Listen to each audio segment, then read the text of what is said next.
Hello and welcome to the Game Theory Podcast. I'm your host, Sam Vicini. We are presented by The Athletic. Today on the show, Mark Schindler. He's traveling the United States right now. As you can see, he's in a hotel room. He's in beautiful. Are you staying in Palo Alto? Where are you I'm at? literally right across the street from the university. I went as close as possible so that I could actually somewhat walk around and not have to. Dude, Uber prices in California are insane.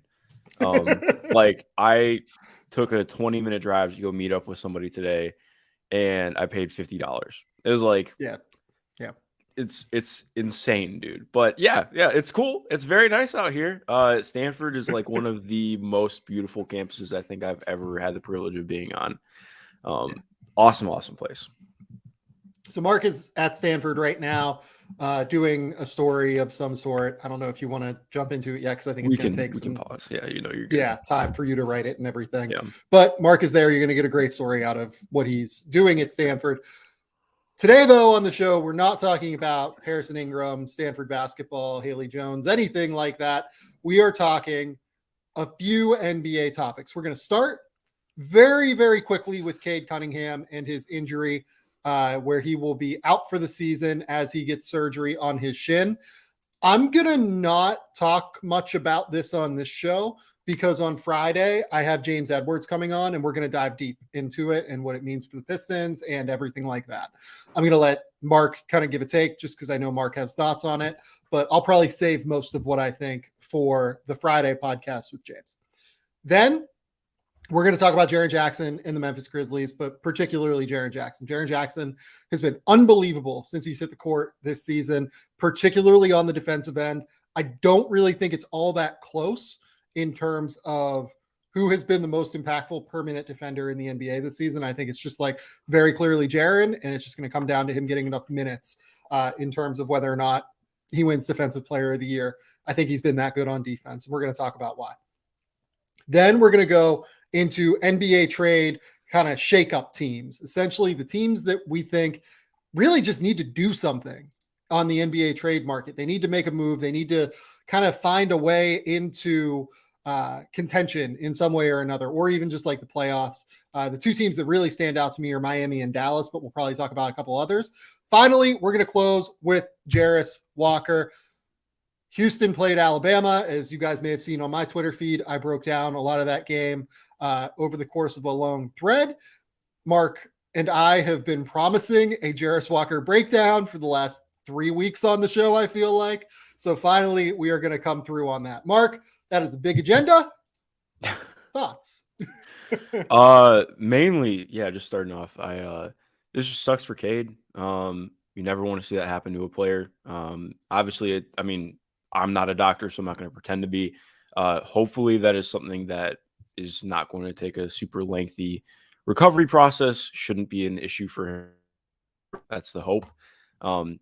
So on that front, I think that's frustrating, especially when you look at what his it's difficult in how people have talked about his season. I do think that he made real strides. I know what the shooting splits have been. That's also there's a lot going on with what that team context is for somebody who's creating on ball. While also noting that he just wasn't himself, partially due to injury. Looking at this from the Pistons front, I think that this is, again, a double-edged sword. On one hand, Killian Hayes, looks good. He's playing really, really well. This is better than I thought he would ever get back to. And I think part of that has been having the ball in his hands a little bit more, running with the starting unit. But, that's one of those things where you look on the other hand, okay, well, you really need to see if this can work with him playing alongside Cade. I think, again, it's good to see the growth and flashes and everything going on, but I want to see that with the guy that you just drafted number 1 overall last year. So I think that makes it inherently a little bit more difficult to parse that through, especially for a team that, even though they're still, obviously, I'm not going to use the word tank necessarily, but even though this is clearly not a team that's primed to win right now, they're hitting a point where they do need to start reining in what their young guy rotation is. They have a lot of guys who they are trying to figure out. The front court is sneakily a little bit chock full. And I think that can obviously change. Well, it's not sneaky, I don't think. Well, I think mainly just because people don't talk about it or mention it. Like Jalen Duren, I think is deserving as a starter right now. And they've been trying to play Isaiah Stewart alongside him. I haven't loved it. I get why they're doing it. Stu has done some fun things. But then like Marvin Bagley III's played pretty well off the bench. They just paid him. Wait, they did just pay him, right? I'm trying to remember. I believe they did. 3 years, 37 yeah. million this summer. And my assumption is they're going to just keep running him off the bench. I'm interested to see how that continues to play out. But and then we have everything that I'm sure you're going to talk about with James, with Saddiq Bey on the coming pod. Like there's just a lot, like in terms of figuring out what this next iteration of Detroit basketball is. I think this season is like this. It's not just a wash moving forward. Like they really need to figure some things out the back end of this year. And losing Cade hurts that. So again, mainly it's just this sucks for Cade. And it makes it just a little bit harder to parse through what they're going to be. But I just hope he gets better soon. Well, and as much as anything, they went out and acquired Bojan Bogdanovic and extended him for a year, right? And they could move him at the deadline, if I remember correctly, because I think that the extension year does not preclude him from being dealt. But like, it's an interesting situation because the thing that you didn't mention there in terms of why they're coming up against this from a timeline perspective is that Saddiq Bey, Killian Hayes, Isaiah Stewart are all free agents in theory after next season, which means they are extension eligible this summer. So this is when they need to find out who these guys are, because whether or not you get an extension on a guy and decide to sign a guy to an extension can often mean real savings long-term as you're building out this roster, and can have real ramifications in terms of roster building moving forward. So I really, really think that it's hard because, and I'm going to talk about all this with James, and this is probably where I'll cut it short, but like they obviously should be tanking because they very clearly don't have enough talent on this team, in my opinion. But they also need to be like competitively tanking, if that's like a possible phrase. It's a stupid phrase, I feel like, but like, for lack of a better term, I guess they need to be like competitively tanking in some way just to find out who these guys are. And they need to find the right scheme for them. Like, for instance, Troy Weaver has really valued bigs over the course of his tenure. Are you just going to play two bigs with Cade Cunningham? That seems like a fucking disaster idea if you're trying to get the most out of Cade. So I don't know, but the Cade Cunningham injury sucks. I'm not that worried about the shooting splits. I think Cade can shoot at the end of the day, so I just kind of don't care about that. I do care about the separation stuff that was starting to creep in a little bit, and you have to assume that it was because of the shin injury in some respect, as you alluded to. But yeah, finding out if he's the guy at the start of next season and moving forward into the middle of next season is kind of their critical thing now, unless they win the Wembanyama sweepstakes. Yeah, no, exactly. It just it makes it again like it's not that I think this puts like a massive dent in what Detroit is or what they can be, but it certainly makes it murkier. Yeah. Okay. Let's dive into the Memphis Grizzlies and particularly Jaren Jackson Jr. Jaren Jackson Jr. to start this season is blocking 3.6 shots per game. That is outrageous. That is like, I can't remember. I'll look this up while you're breaking down Jaren Jackson, but I can't imagine we've seen someone block 3.6 shots per game in a long time. And there are a couple of things that Jaren has really improved at. I mean, when he came out of Michigan State, I think he was seen as like the switchy big, but I think his positioning and drop coverage has really, really improved. I think that his ability to kind of corral and contain drivers has really, really improved. I think that his weak side instincts have also really improved, and he's even rebounding a little bit better than what we've seen from him previously. He just feels and seems a little bit more capable of anchoring his position and his spot on the floor and maintaining his ground without giving too much of it away, both when trying to establish himself when boxing out on the glass and when trying to contain and corral drivers that can't just try and go through his chest and try and draw a foul or try and just like blow his way through the rim, right? What have been your immediate impressions of Jaren Jackson Jr. and just how valuable do you think he has been defensively this season? Yeah, so even before we mentioned the defense, like I think what has been like I mean, we're here to talk about the defense, but like yeah. I feel like it's almost gone underwrought how important the offense has been this year. Like, Yes. Shooting 61% on twos, by far a career high. Shot 47.6% on twos for reference on what it was last year. That was, obviously a drop off from where he'd been. But like, he can actually post up now. I think that there's just a little bit more coordination with the ball in his hands. He feels a little bit stronger in his base. Somebody, I can't remember who pointed this out, but like his stride length just feels more correct when he's driving and putting things together as a finisher. He just feels under control in a way that he really never has felt fully in his career consistently. And that to me has been like, he's gone from a guy where playing him at the 4, if the shot wasn't falling, was really difficult, to now, like, I still think like ideally you want him to be playing the 5 a lot, but for what this does, figuring out passing is, I don't know if that's ever going to be something that we fully see from Jaren. But what he started to round into now, you finally are starting to get like that full idea of like, this is a guy who can get to the rim, who can really shoot off movement, and then be an absolute menace defensively. And like you mentioned defensively, like watching him in that game against the Pistons, like granted, it's the Pistons, but also, I mean, he was what I always look for in terms of like what is standing out as like a DPOY type play, is like a guy who is blowing up plays before they can happen, like before they're even like starting to really get there. And it feels like he made like 12 of those plays in each half, which is like remarkable to watch. And it's not even like you're mentioning, it's not even just like the actual steals and blocks. He's combining for 4.6 stocks right now, which is, like you mentioned, just kind of astronomical. But it's just the activity's been really good, but it's also been like controlled activity, like you mentioned too. Like it feels like, again, kind of like in tune with talking about his offense. His base is stronger.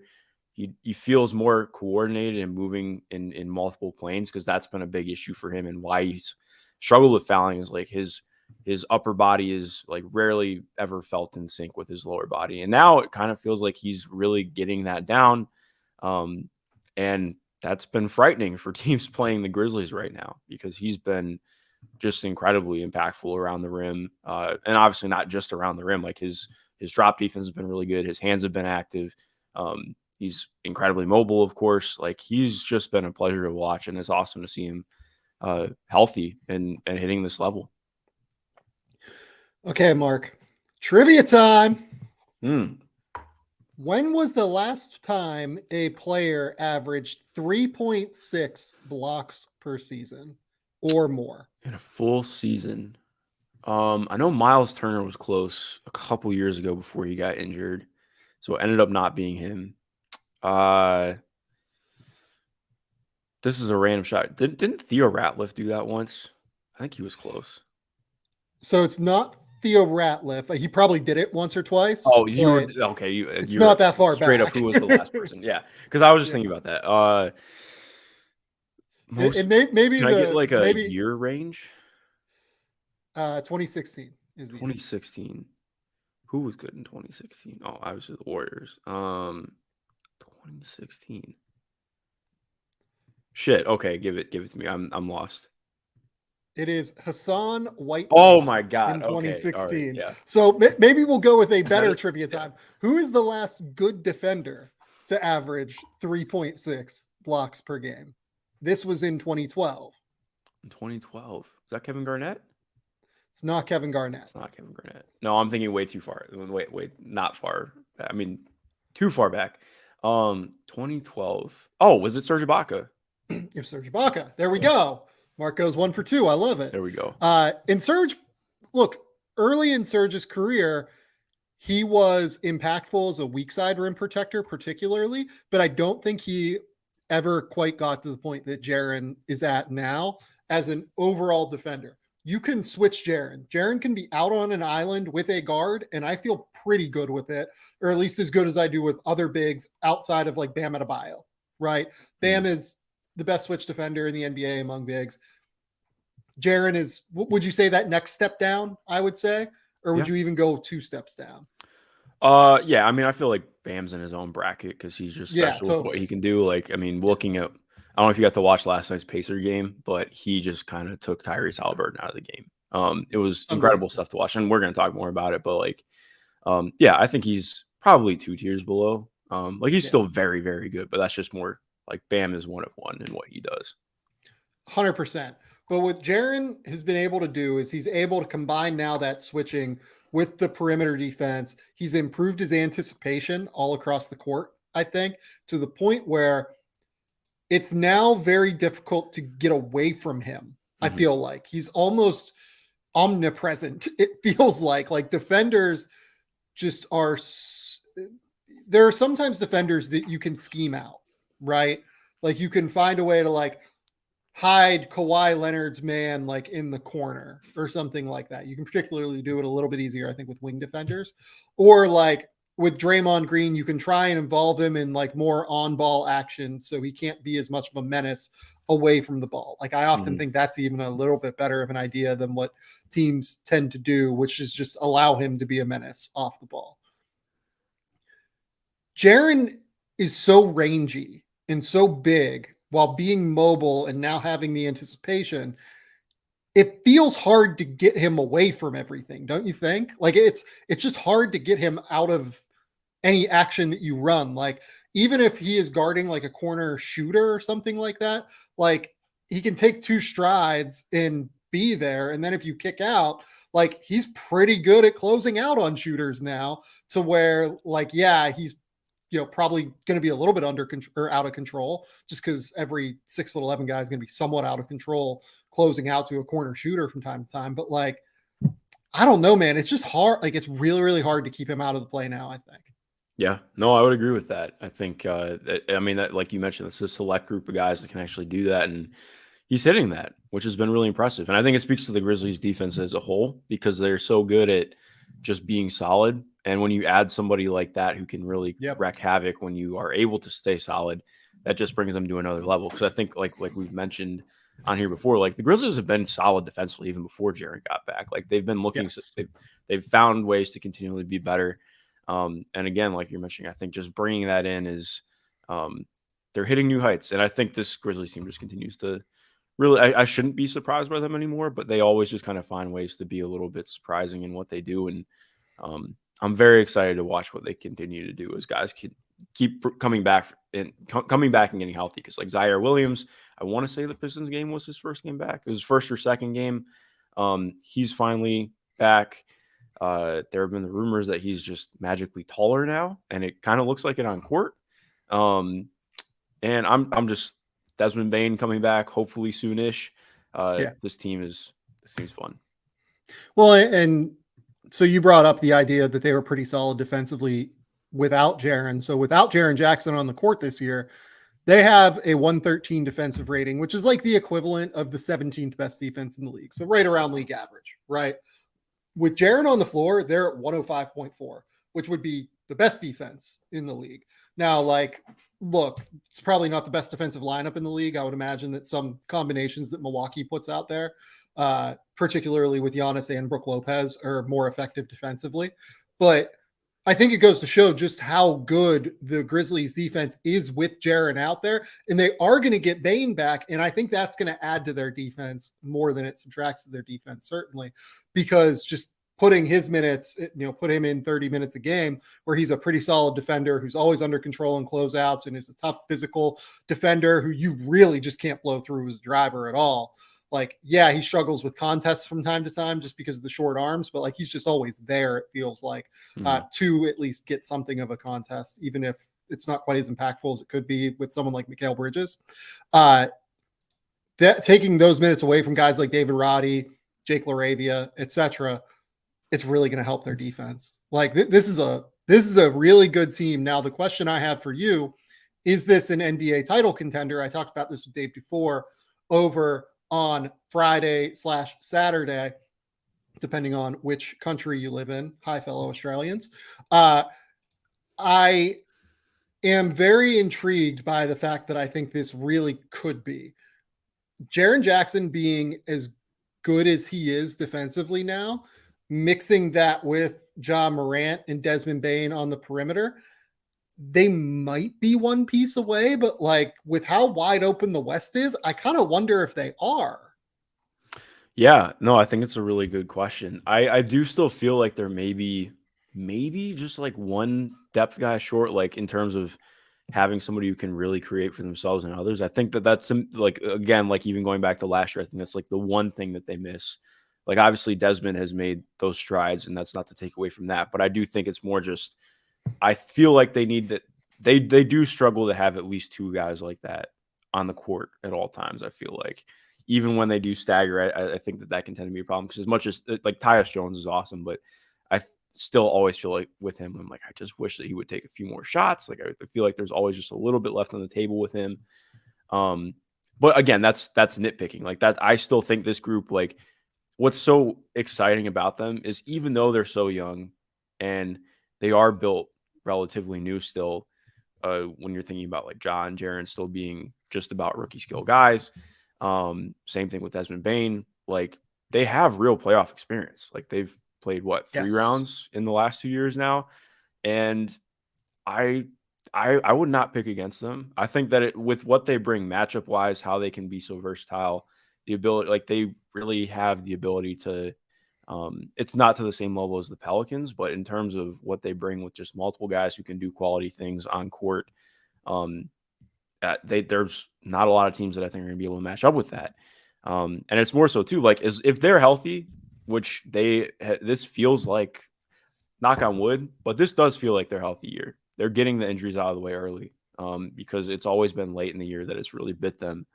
Um, I think that I don't want to say that they're a contender, but I don't want to say that they're not either. Like I think that if they ended up making the Western Conference Finals, I wouldn't be shocked.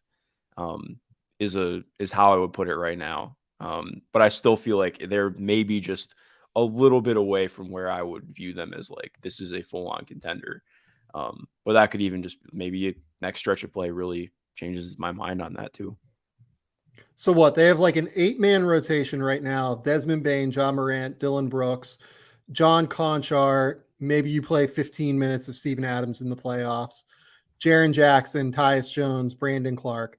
And then you have Santi Aldama, who is a wild card in the playoffs, I think, at the very least. Yeah. I've loved his play this year, though. And he's been on a heater the last week or two. Absolutely love Santi. I think that he is a very real potential like NBA starter at some point, even given how good he has been so far. But there are questions about what that's going to look like in the playoffs, I think. Right now, with him at 22 years old, that is. David Roddy and Jake LaRavia and Zaire Williams, all three of those guys.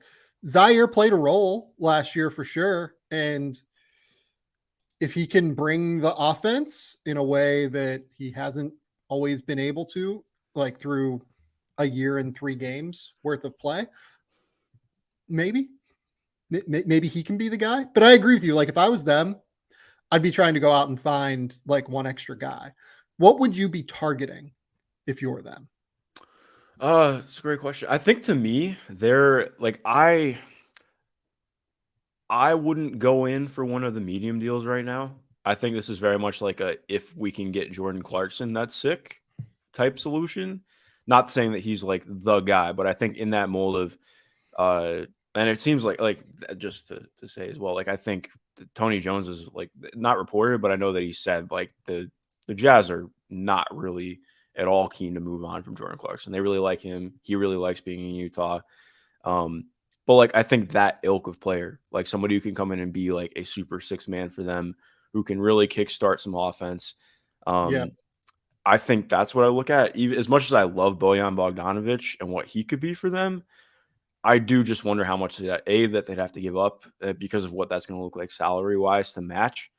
I do feel like that's where you start getting into more territory where like, okay, if we're not certain that this is like really pushing us to the next year, which I think Bojan could actually, because that's the only, like they do lack movement shooting outside of Desmond Bane still. But I mean, I think I view them like somewhere in that range. Like if like some massive thing opened up for them to get a star player, which that's granted, that's not like on the table right now. I do think that I'd love to see them be the team that makes that move. But that's partially why I'm like, I don't know if I would go for a mid-tier deal right now, because what if that changes in the offseason? Like what if there is a team in the offseason where I don't know who to say, but like if somebody does become like a top 15 player becomes available, you don't want to have moved some of your chips already that would have really helped you make that be a possibility. So I do feel like they have to tread the water a little bit on that.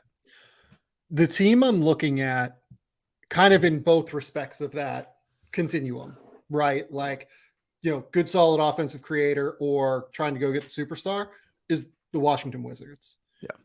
I wonder if they could be like a real player for Bradley Beal as a guy that, like, look, we talked about it in the show before. I don't know if you and I have, but like, the Grizzlies, they look for good dudes that are just like going to be smart, highly competitive, tough dudes that I really think that like Bradley Beal certainly fits like the great guy, like really good locker room person, like very clearly loyal in a real way. I wonder if he kind of really fits next to a Ja Morant and a Desmond Bane. Bane's floor spacing and shooting, Ja Morant's explosive athleticism, Beal's ability to create shots kind of from all three levels, I think would be really valuable for them in the playoffs potentially. Or if they decide to not go that route, Kyle Kuzma has been really good this year. Pimp Ron 18 in the comments on YouTube brought up Kyle Kuzma as an interesting suggestion here. Kuzma's averaged 21 points a game. He's shooting threes at higher volume than ever while still making about 34% of them. I don't mind that, actually. Like, that's kind of an interesting player for them, I think.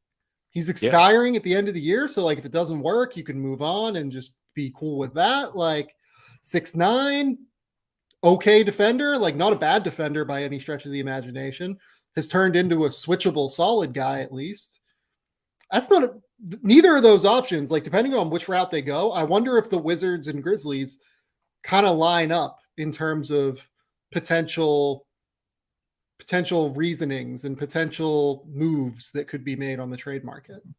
Yeah, that could be fun. I like that one because I think like you're mentioning, that's the exact kind of guy that I think that they need in terms of just having because they have like tons of the 6'4" to 6'6" guys who are capable of doing a little bit of everything. I think Kuz is a secondary creator while being capable of playing defensively, and he's honestly like he can put minutes on a bigger guy. But to me, he's always been better at playing down and just using his length to hound guys.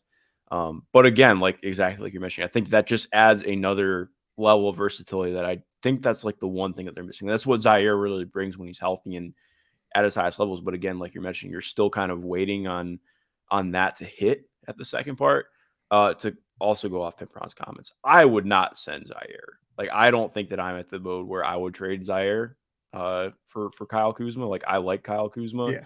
I think the Grizzlies believe a ton in Zaire, and with what he started to show at Summer League and even just, at the back end of last year when he started to get some on-ball reps, I would not be willing to do that unless there's like something else coming back maybe. I would not trade Zaire for Kyle Kuzma, knowing that Kuzma is a free agent in all likelihood this summer. He has a player option for next year at $13 million, but you're not going to be able to extend Kuzma for 125% of $13 million. So that's out. Like you just can't really do it, right? Like I don't think you can move Zaire Williams for Kyle Kuzma, knowing that Kuzma is a rental. If we're talking Bradley Beal, I think Zaire Williams is absolutely on the table, but that's a different conversation for a different day. I think the Wizards are surely, but not so slowly, needing to come to a decision on Bradley Beal and what they're going to do long term. Like the easiest way for them to figure this out is to move Bradley Beal. And I've been saying it on the show for 3 years now, it feels like, and they've been stuck in this purgatory for years because they continue to keep Brad. And I want to see Bradley Beal in a contender. I just want to see what it looks like. I think that he's a killer offensive player, one of the best scorers in the NBA. I think he'd be really good in the playoffs playing second fiddle to a superstar. You put him next to Ja Morant, put him next to Desmond Bane and Jaren Jackson, that is a title contender, I think, just straight up. I would kind of I don't know how much I love a Beal and Ja backcourt. Like offensively, I think that'd be sick. But I always have thought like Beal, other than the 1 year, like I do think Beal's defense has been a little bit overharped on. Like it's not good, but outside the year where the Wizards were like the worst defense in league history, I think he's competent. At least he can play okay enough. But when you put him with Ja together, look, I know Ja's been a little bit better this year. I still question how good his defense is going to be at the highest level because I still don't think it's been that great this year. Like, again, he's fighting more, but I still think his technique's pretty poor. But again, I mean, like, I'm not trying to totally like poo-poo that, but I do like. It's just like it's one of the things where it does make me question a little bit, especially given Brad's injury history too. But. Yeah, that's a good call too, especially when comparing it to Ja Morant, who's also a guy that tends to miss 20 games a year. It's a good call. It's definitely something they'd have to consider. Okay, let's take a quick commercial break, and then we're going to transition from talking about a potential trade that could make a contender to talking about NBA trades that could shake up rosters and rosters in desperate need of shakeups. So we will be right back.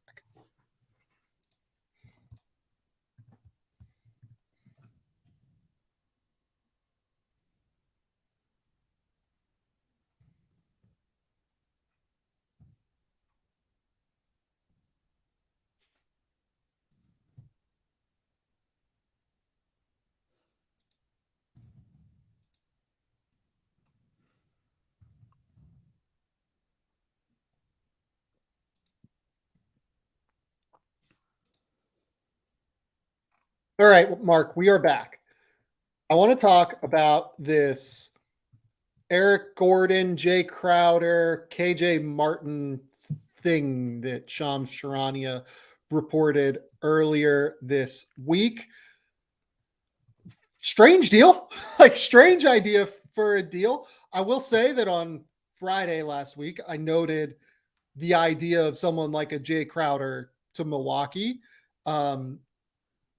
Not an accident that I did that ahead of Shams reporting that, I will say. I had not heard anything about like Eric Gordon and KJ Martin being involved. Obviously, there have been, I believe KJ Martin may have requested a trade earlier this season. Is that right, Mark? Yeah, he requested a trade in the summer. And then he didn't quote unquote rescind it as far as I'm aware, but I mean, Kelly Iko reported that he's been really happy. They made him more centralized in his role. And he's played really damn well this year too.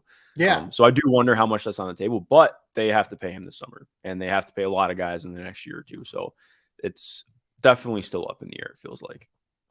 Definitely feels like it's up in the air. I guess that, so this purported deal would have been Jae Crowder to Milwaukee, Eric Gordon and KJ Martin to Phoenix, and then 4 second-round picks to Houston, if I remember correctly, right? God.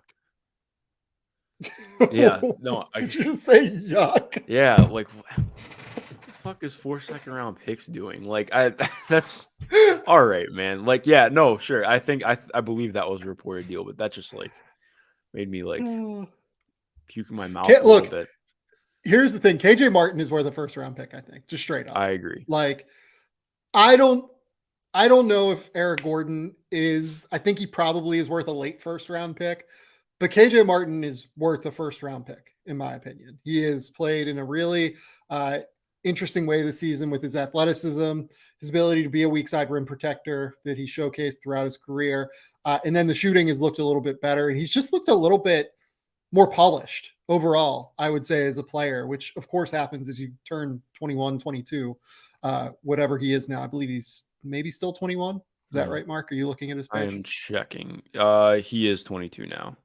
22 now. So, oh no, he's not. Yeah, no. Never mind. It's his age 22 season, but yeah, he's 21 for another month.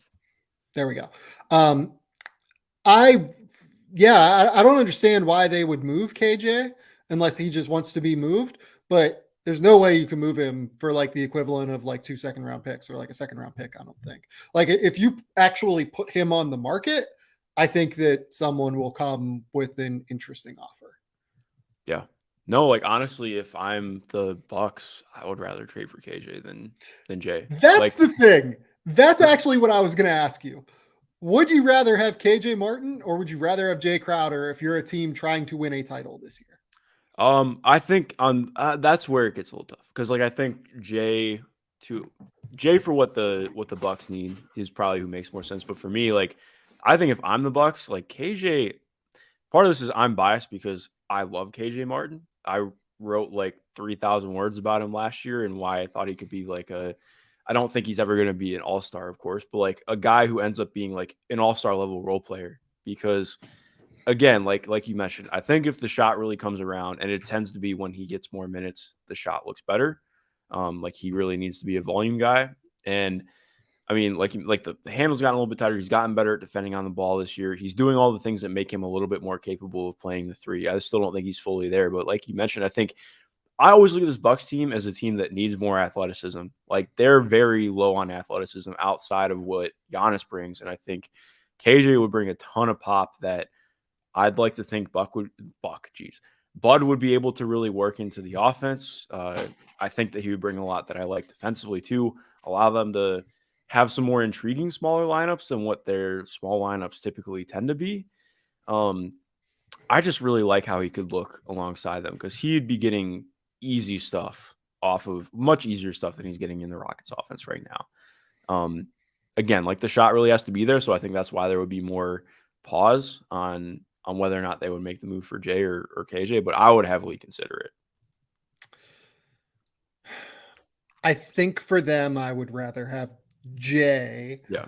And the only reason I say that is because I don't think KJ right now, unless they decide to just like keep that non-guaranteed year and just keep him, if they decide this is a 2-year deal worth $3.8 million and we're just going to keep KJ Martin on that super cheap deal for the next 2 years, then yeah, that becomes interesting because KJ Martin has a non-guaranteed next year in a similar way to how Jalen Brunson did, for instance, where the team that, or no, it has to be a team option is like I'm sure that the Rockets made it so it's like a team option or a non-guarantee.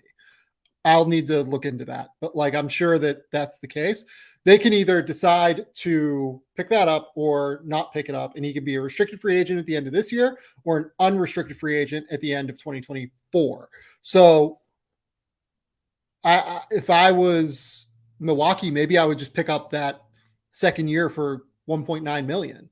And I think I would rather have KJ than have Jae Crowder for like $13 million for a year, even if Jay maybe helps you a little bit more this year. The thing that I worry about with KJ is, can he actually get to the point as a shooter by the end of the year where teams are willing to close out on him?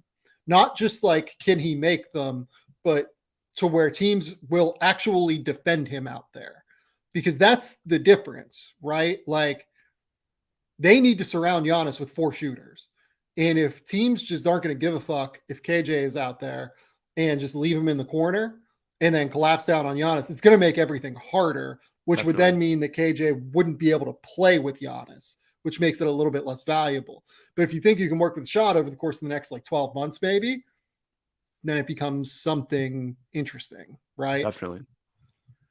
So yeah, I don't know. The other weird thing about Milwaukee is like Joe Ingles is going to like be back at some point, theoretically. I'm that's not going to be a trade deadline acquisition. Yeah. But is it like, I'm not trying to be harsh, but like, what did Joe do pre-injury that year that looked good? Like 40+% like, from 3. That's what he's going to bring. He really struggled defensively in Utah. Yeah. In that last year. And I do question what that's going to look like. And you, like we talked about, like, I mean, again, like, I guess that does factor in, but in terms of actual playoff playability, I do have real questions on what that's going to look like. Would you rather have Joe Ingles or Jae Crowder in the playoffs? Oh, Jae Crowder for sure. I think I agree with you because of the defense and because they have 3 guys that can handle the ball already in Drew Holiday, Chris Middleton, and Giannis Antetokounmpo. But I think that I think Jay is on that level now as a player. I think that the fit for Jay is better in Milwaukee than Joe, but I think that that's the level Jay is now. Like, I think that people maybe didn't quite recognize that Jay also showed some slippage last year. No, he definitely did, but maybe I'm being too harsh on Joe, but I probably would not. I probably would have him a little bit above where I'm at with Joe right now. Yeah, like Jae Crowder last year shot 39.9% from the field and 34.8% from 3. I thought showed some real signs of slowness defensively as well. And you can't just say that like, oh, he was taking time off, like he was taking a year off, like he was on a contender last year, and that was a real thing. So I don't know, but if I was Milwaukee, I'd be trying to do better than Jae Crowder, I think, but I also recognize that like maybe Jae is like the best they can do for a reasonable price, right? Yeah. No, that's a fair point. Yeah. I mean, there are other guys I want to mention, but I know we're going to bring them up in next few things. So definitely. And then for Phoenix, like, of course, you're going to try and go get KJ Martin and Eric Gordon, right? Like, Yeah.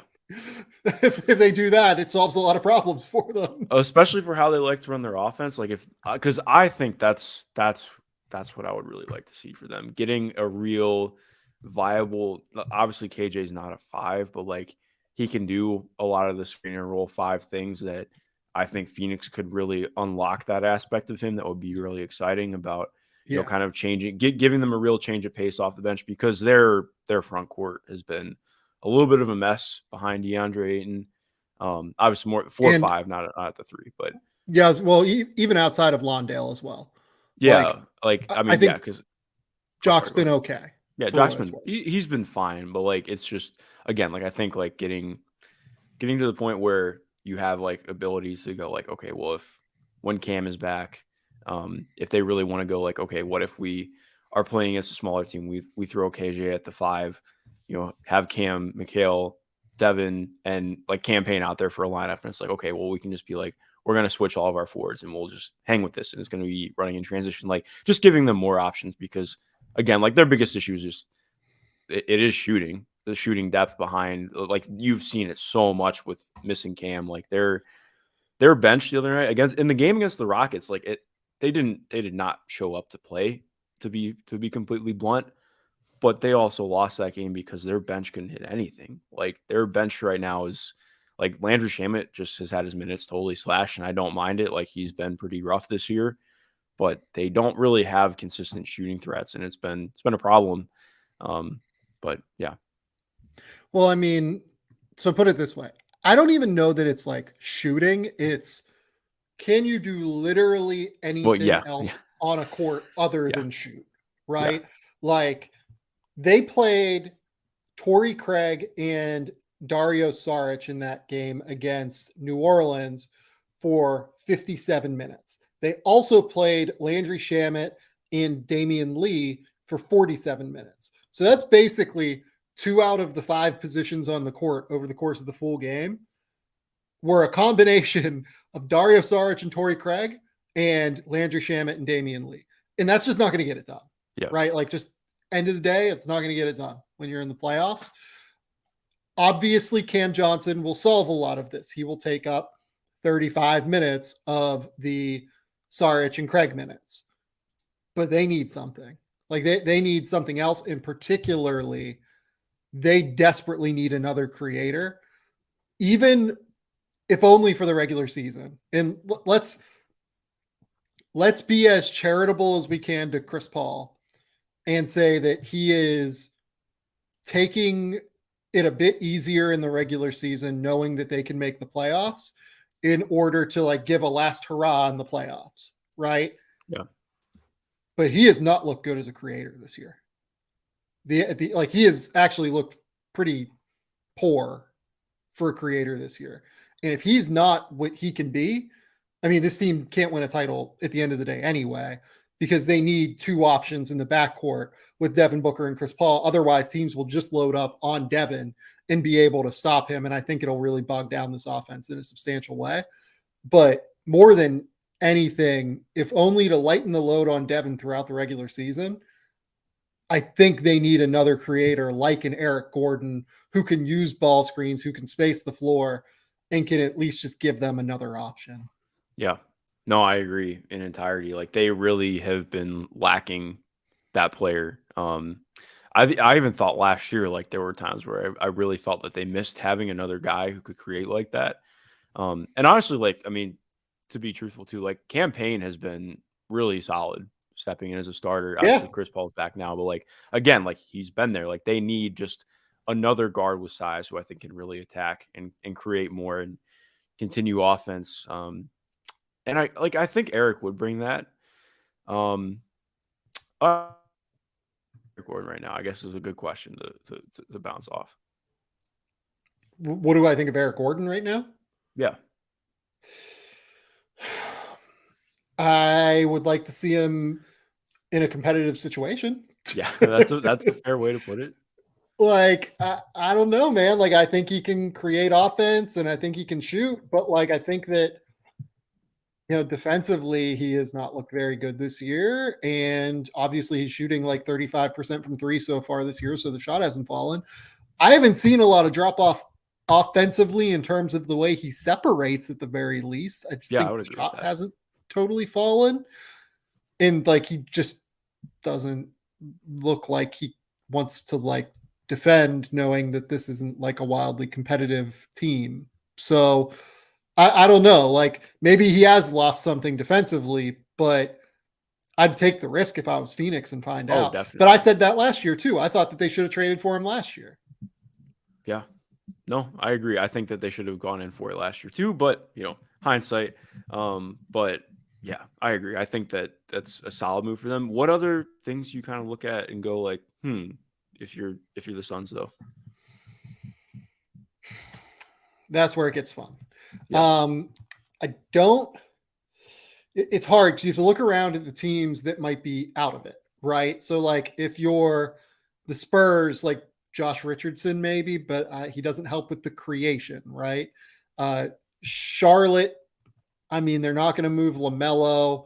I don't quite. I mean, like, maybe you try and get Terry Rozier, but like Terry isn't really going to fit with you defensively. He can shoot, and that will help you. Like, you could play Terry in the playoffs, I think. Um, I mean, I can't. It's hard to find the guy. Like, Yeah. it's truly hard to find the guy that like really lines up for them.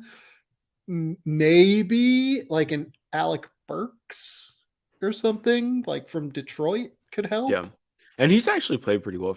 Offensively, he's played well. The defense has been a mess, which I think like that's probably similar to Eric Gordon, like you mentioned. I think like he was a fine defender with the Knicks, so I think that he'd get back to it. But yeah, I mean Detroit's defense as a whole this year has been like my biggest disappointment on the season. Yeah. One of them at least. But yeah, I agree. Like I think he would do things that are beneficial. I think he could play, 15 to 20 minutes in a playoff game and be fine.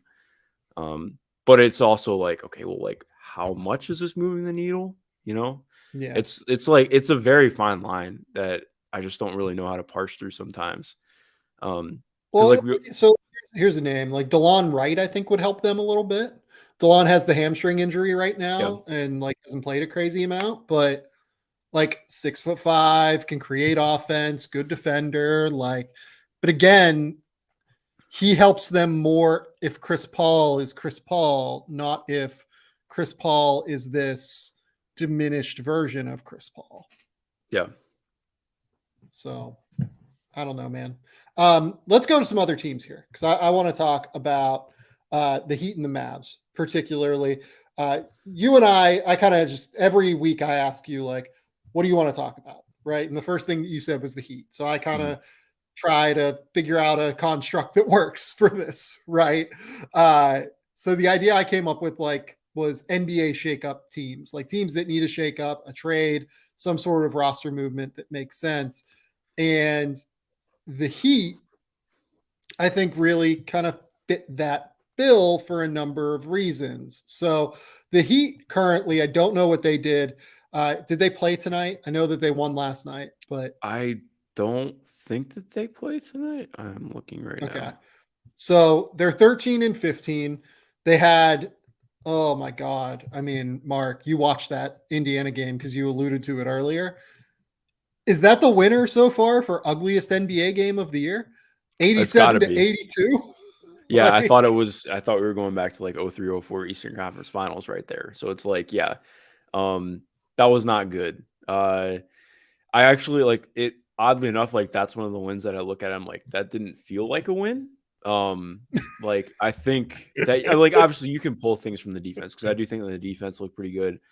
And even then, like they have the 7th ranked defense right now, but it's felt very up and down at times. Like I think part of it's just been like, are they getting up to play?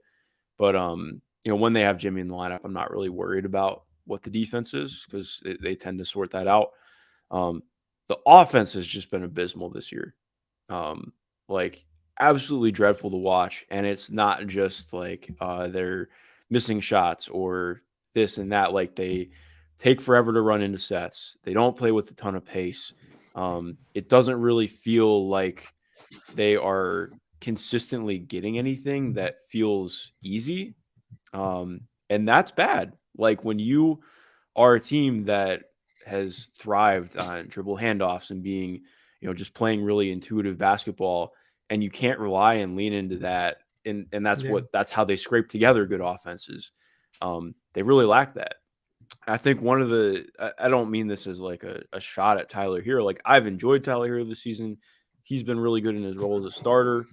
But I also just don't think it's quite been the right fit in the starting lineup to a degree. Like he's been really good as a scorer. The 3-point shooting's been awesome, but he's not getting deeper paint touches. I actually think that I wouldn't say that he's regressed as a playmaker, but it almost feels like he's leaned in even more to being a shot maker. So it's very much so in the, okay, well, if I'm not making this, then it's a fast break the other way. Or it just is a possession that dies. And I think they've really lost a lot of the flow and continuity that you could feel in their offense, which was what made the Heat, to me, fun to watch. I think for the casual fan, I think the Heat were not a fun team to watch because like they would grind out offensive possessions through like the house of 1,000 screens. That's how they play. And it just doesn't feel the same. And part of that is too, like, I mean, Duncan Robinson has just never really returned to that level that I think that they obviously had hoped he would be when they signed him. And sneakily, well, not sneakily, but like as much as we talk about how good Bam is, they are incredibly undersized across the board. And I think that's been a massive issue for them. On offense, like I think that's part of some of their struggles are, okay, when you don't have guys who are there on the offensive glass consistently, or you have threats that you can drop it to in the paint, especially considering like Bam is so often either rolling or operating as the handoff guy or creating himself, there's just less avenues for easy scoring on the inside. So, I mean, and that's well noted too. Like Bam has been really damn good this season. Like the defense, he's playing at like a DPOY level. The offense from him, like I'm not going to say he's quote unquote taking another step this year, but the last 10 games, it feels like he's really upped that aggression. It's the stuff you want to see from him. But again, it's like everything else outside of it has not been good. I think Kyle has been fine for when you're considering who he is at this point. No, when you're considering that this is 36-year-old Kyle Lowry, like it's okay, but it's not what they need more. Like they need a lot more than that. But I think you're also baking in like there needed to be more than this coming out of the roster. It just like the paint touches from guards in general are just pretty non-existent right now. Or meaningful paint touches, I should say. Like Kyle can get to the paint, but I can't remember the last time that he looked at the basket when he went inside. So it's just, what is the actual impact? It's been very rough offensively. Yeah. I'm glad that the thing you started with was, I want to be careful how I say this because I think Tyler Hero is like a genuinely necessary part of their offense, given how little scoring they have. But when Tyler it becomes the Tyler Hero show when the Heat have the ball and they hand the ball over to him, right? Very little of it seems like it's within the flow. Now, like, maybe you can make a case that like there is no flow with the Miami Heat right now, and they need someone who can operate and orchestrate outside of that, right? But like you said, it's just not who they are, right? And I think that they need Hero to be able to operate a little bit more within the flow of things and operate a little bit more as like a secondary guy next to Jimmy, as opposed to like, I don't know, like when they play together, it almost feels like they're taking turns a little bit, right? Oh yeah, I mean, yeah, the whole offense has felt like it. And it's because it's weird. Like as good as Jimmy has been this year, it's still like his impact feels a little bit muted offensively. And I think again, part of that is just what the collective shooting has been, especially from the bench. And And that's what's so difficult, because I think like Tyler's not playing differently than he did last year. And I think that's part of the risk that you ran by moving him into the starting lineup. Like, okay, well, what he did last year worked incredibly well for the bench. Like the bench was built around him and everything he brought as a scorer. But also, okay, well, his role hasn't changed this year. So how do you build in the starters around that? How does that factor in and look? And the answer is not good right now. But I think, again, like part of the issue is like, okay, well, if you are getting a little bit more from some of the other guys, does it look better? Does it look different? If Kyle is more aggressive or more assertive when he is in the paint, does that make things look different? I think that it's a little bit of both for sure. But I mean, that's then going to the bench. Like Dwayne Dedmon has been rough this year. I think that's been one of the more sore spots on the team, has been what his minutes are. Like, I need to look at the finishing numbers. It feels like he can't make a layup inside right now. And then defensively, like they've been using him as a show guy a lot more and drop, and it's not good, because again, like I get in principle why they're doing it. Same thing with why they're so active as a switch defense. But again, the problem is, okay, well, you have Caleb Martin on the back line. I don't know why I said it was like a 2-syllable thing, but like you have Caleb Martin on the back line, and like Caleb Martin he tries his ass off. He plays really hard, but he's 6'4". Like, I think they are so willing to give up some of the switches and stuff that they do and be as aggressive as they are with Bam. And teams are like, okay, cool, do that. We're going to, boomerang pass it and get it to the post and quick mismatch. Like it's simple for us. And again, like as good as the defense has still been, I do think like that has been a real sore spot, especially when you're talking about the bench and what that looks like. I don't like that. Feels like an easier fix to like get, okay. Like we've talked about this before, like Kelly Olynyk to the Heat would be phenomenal for them. Be a godsend. Because like I would start Kelly. Like I would put Kelly. Oh, totally. Yeah, yes. Like easily. Yes. Like I would start Kelly with Bam, move Caleb back to the bench, just to see if that can regenerate some of their offense. Because Caleb's been really good this year. I don't know if I'd quite have him as like a full-on starting level player, but the shot is real now. Like it's still very wonky looking, but it goes in and it's on volume, and he's a monster in transition. That's pretty close to being a starting level player. But here's what you do then. Like to me, if you get Kelly Olynyk, I think the floor opens up way more. Yeah. Which I think then allows you to potentially move Hero back to the bench. And like maybe Hero just doesn't want to go back to the bench. I was gonna say, right? I don't think you can. Like that's the problem. But like if you're playing fucking 35 minutes a night, like I don't know. But like if he's playing 35 minutes a night, it doesn't fucking matter, right? So like if he comes off the bench or if he starts, because he's probably going to be closing games at 35 minutes a night. Yep. Like if they would go out and get a Kelly Olynyk, like to me, that's a smart move for them. More size, shooting, processing and passing and playmaking and everything like that Kelly brings just by being an unselfish guy. That's a really smart move for them that theoretically should not cost a lot. Yeah. Now, maybe Danny Ainge is not the best guy to trade with, and Pat Riley and Danny Ainge certainly do not have the best trade history. If you go back and look through some of the Pat Riley quotes about trying to deal with Danny Ainge, I believe that there is one that particularly stands out. It is Danny Ainge needs to shut the fuck up and manage his own team. Was one thing that was stated, I believe, back in 2013. So maybe not the easiest deal to get done. So is there another option for them outside of Kelly Olynyk? I think what's difficult too is even if they got Kelly Olynyk, like that doesn't push them into contender status for me. Like I think I agree. That makes them better. I think that makes them a more solidified playoff team. But then again, like it's still not enough. Like Victor Oladipo is back now. I want to go back in and watch more of his minutes. But I think it's kind of the wild card thing of, all right, well, how do we work him in without, really getting out of the flow of what we have? The benefit is like they don't have a flow at all right now. So I don't really think that there's any detriment to playing him. You know what he's bringing in defensively. So I think finding him as a ball handler, just because Gabe Vincent has really struggled this year. Like I think he does good things. He's really good at, snaking, being in the paint and opening things up, but the shot hasn't been there for him. And I think that's really mitigated what he can do out of pick and roll. So I think like Victor, especially like adding him just as a guy who can less about initiating, but more like what he can do as a second side guy. But again, the shot has to be there for him. And that has been like very up and down. So it's in terms of like actually making moves. Like, again, I think that they're like, I don't know if they have the horses to do it.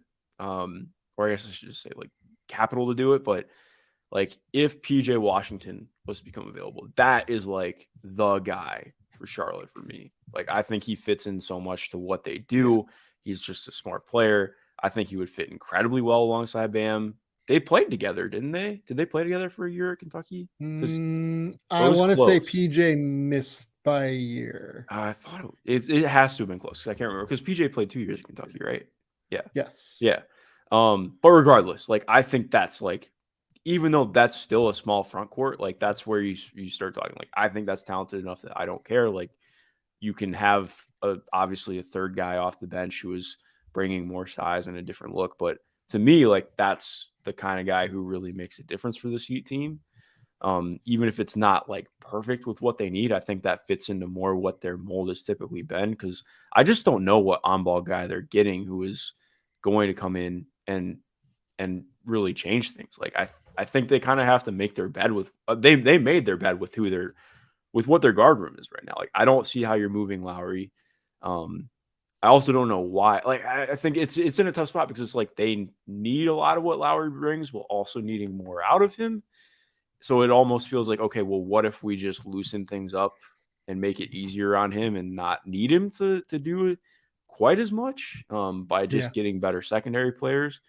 But again, like that's a really tough line to toe. And then you're already thinking about, okay, well, then what does this look like when he's 37 next year? So it's in a weird spot for Miami. Well, you know, if there's one thing we can count on, it's for Pimp Ron 18 to come up with another Kuzma team. With another Kuzma team, baby. This makes sense. Like this is a Kyle Kuzma situation. He gets to go down to Miami, gets to show off the fashion. He actually helps them. Like he really would help them a lot, I think. Like that actually, I think that is the guy I would target if I was them. Yeah. I mean, I like it. I think Kuz fits pretty much anywhere, like especially there. I think he wouldn't really have to change up all that much from what he's doing in Washington right now, which would help. Yeah, no, I mean, I have no problems with that one. The question is like, what do you move for him? Like, I don't know what Miami can do to actually get a Kyle Kuzma because they have some future assets out.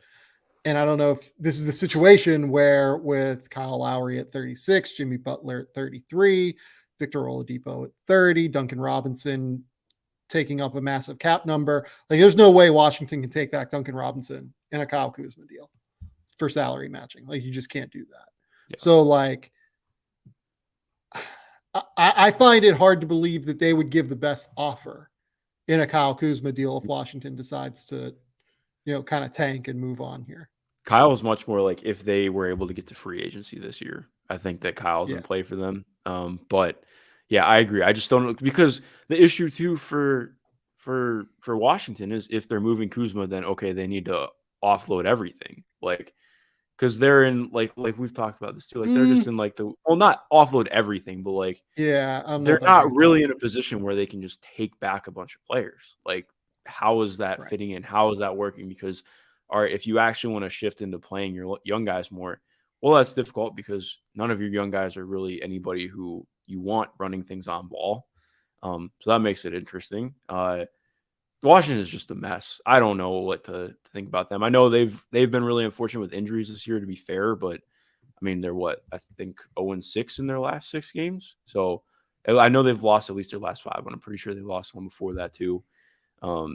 And Porzingis is going to be out for a little bit now. It's just like you're mentioning, it feels like something is pretty because we're already hitting like the second year of this happening. So granted, I think some things have been better than it was last year, but not great. Yeah, they gotta do it. Like they have to do it, right? They have to move on. We said that they don't for the Grunfeld years for a long time, so it never happened. Also, just free Daniel Gafford. Somebody get Daniel Gafford. Well, it was funny. Like they were doing some interesting like Gafford Porzingis stuff And it before was looking Porzingis. really good too. And Yeah, like I don't know, man. yeah, Gafford. I don't think Gafford is the Miami guy necessarily, but like I think that Washington, if they would decide to strip this thing down a little bit, right? Washington could theoretically control a pretty sizable amount of the market here in terms of the trade market. Like they could control the star end of the market with Bradley Beal. They could control like the starter side of the market. Like if they could move Porzingis and Kuzma, they could control the role player part of the market with like DeLon Wright and Monte Morris and guys like that. Like they theoretically could really do this. You know what I mean? if they wanted, And yeah. it just depends on if they want to. And that's a Ted Leonsis decision more than it's a Tommy Shepard decision, it seems like. But I don't know. If I was them, I think it's time. Like I just straight up think it's time for them. We're past time to blow this thing up and like make a move. And I know that's shitty for Wizards fans. Like I know that Wizards fans want a winner. Yeah. And they're sick of not making the playoffs. Like every Wizards fan I've talked to is like, we want to feel good about our direction. And like, it just doesn't, I mean, I don't feel good about their direction. That's part of why I really didn't like the Porzingis trade for them. Like, I get it on one hand, like, okay, you get a guy, and to be fair, like, he's played really well this year. Like, I think this is the best I've felt about him since he came back before he had the injury in the bubble. Like, he was playing like a near all NBA year there, and now, again, injured. And I don't think it's going to be terrible, but they're just in such a weird spot, man. Yeah. Also, by the way, another guy that could like help some teams, could also help Miami theoretically, is Will Barton, right? Like if Will Barton can do anything, like he's the kind of guy that theoretically makes sense. He hasn't been very good this year, unfortunately, but you know, I still think Will could do some things. But because Will hasn't been awesome this year, I would imagine that the cost is low, which probably helps Miami in that circumstance, right? So yeah. Yeah, how would you feel about Porzingis to Miami?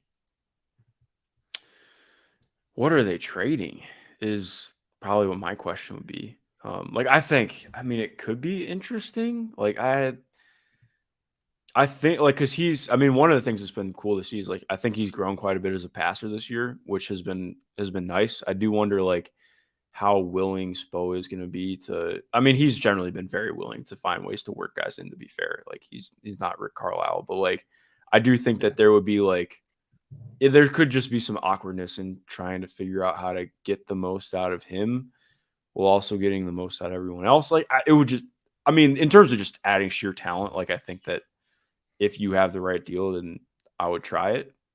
Because there's not really a way to do this for what it's worth unless you include Duncan Robinson, and that's assuming they don't move Kyle Lowry.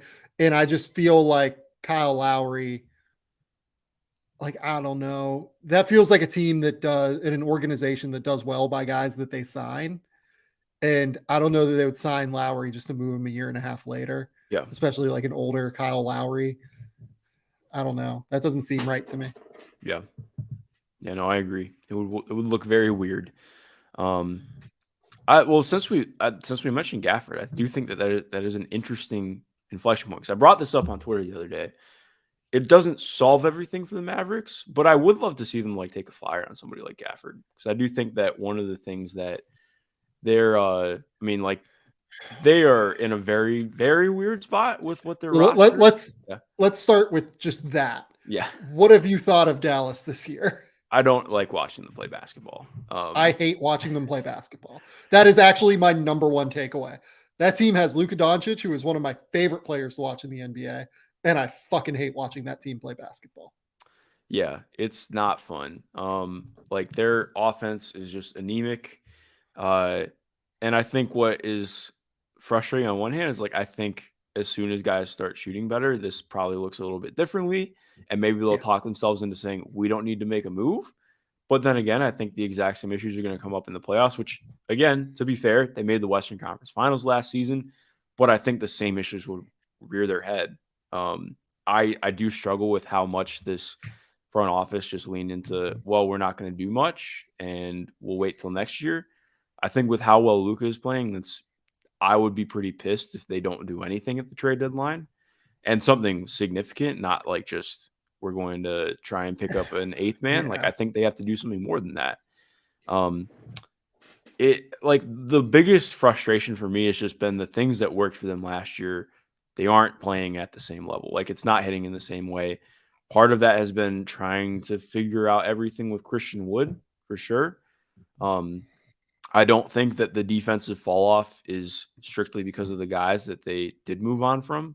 I think a lot of the defensive fall off does just have to do with the shift that they've made in personnel.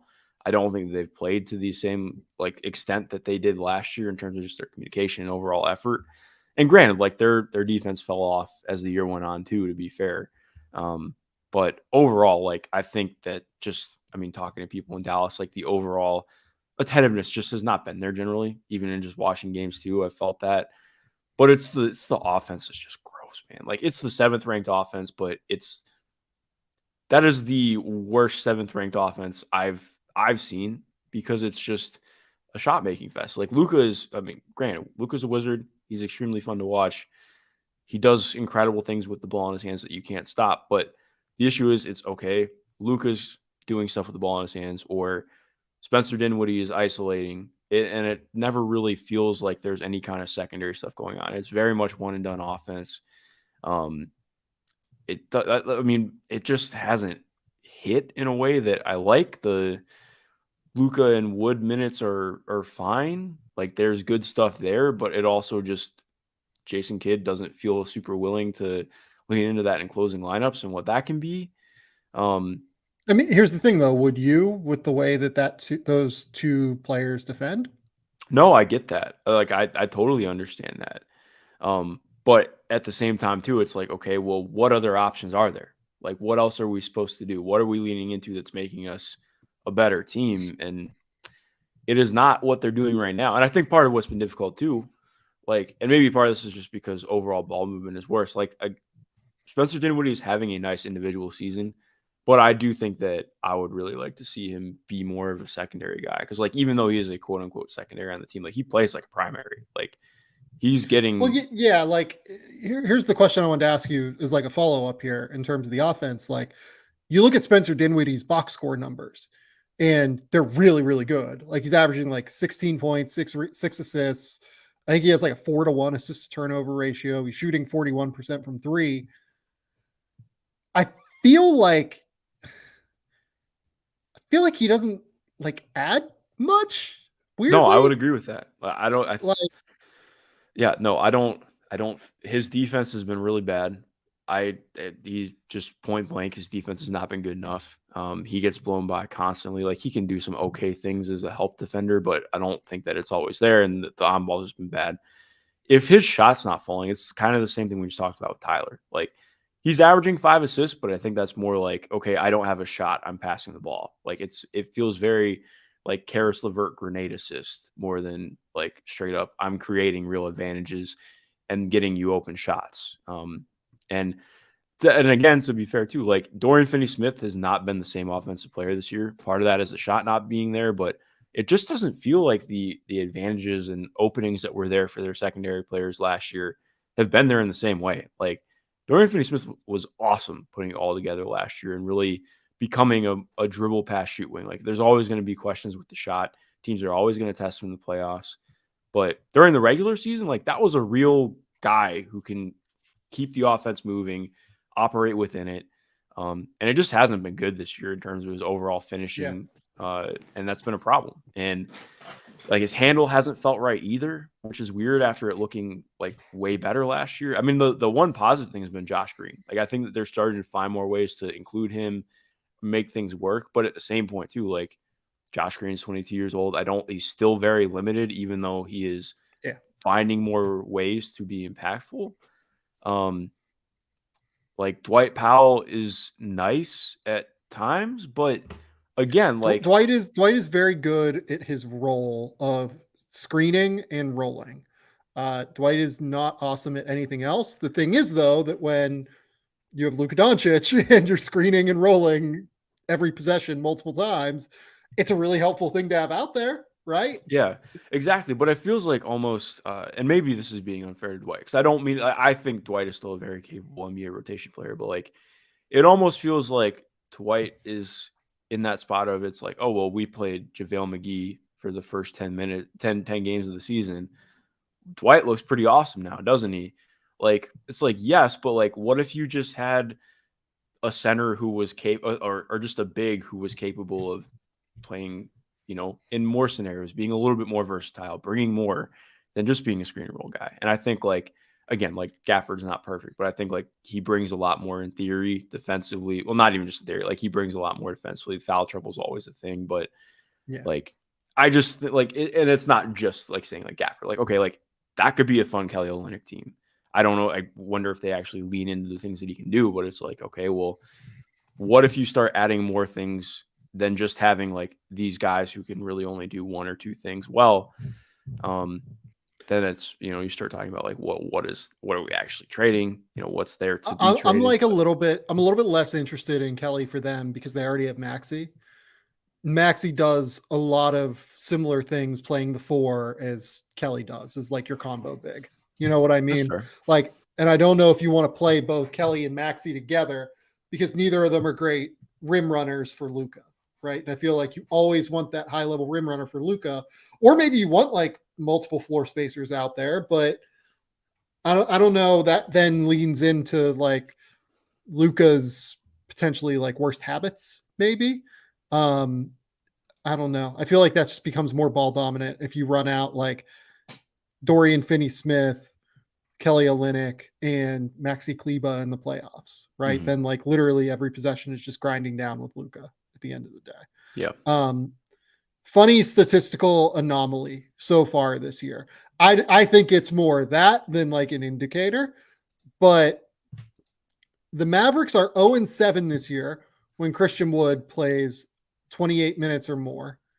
They are 7-0 when he plays 25 to 27 minutes in a game. Interesting. That's weird, isn't it? Yeah. Like, so like, I wonder if they're looking at it like, maybe we want to keep his minutes like in that 25 to 27 minute range because that's when we're most successful. And I think that's kind of like an inconsequential, like weird way to look at it. But also like Christian Wood does bring you real defensive deficiencies. So like if you do try to close with them, I think that it's a problem. So I don't know. It's a weird thing that's happening though, right? Oh, very. Yeah. It's just a weird team, man. Like I don't it's hard to have like super concrete opinions on it just because I mean, or not that you can't have concrete opinions on it, but more just like I feel like I'm just reiterating a lot of the same things I said at the beginning of last year, and it's bland. I think bland is the best way to put it. Well, so like here, so let's move on. Let's talk about like what they could do, right? Yeah. The guy that they need is a guy that can be a secondary ball handler, can defend, and can also like knock down shots and play next to Luka as like a super processor, right? Jalen Brunson ticks most of those boxes except for the defensive one, which is why losing Jalen Brunson, I think, has been such an important, critical thing for them. Yeah. And I think it's going to be really hard for them to find something better than Jalen Brunson out there, which is why I kind of thought they just had to pay him whatever he asked for last year and just bit the bullet.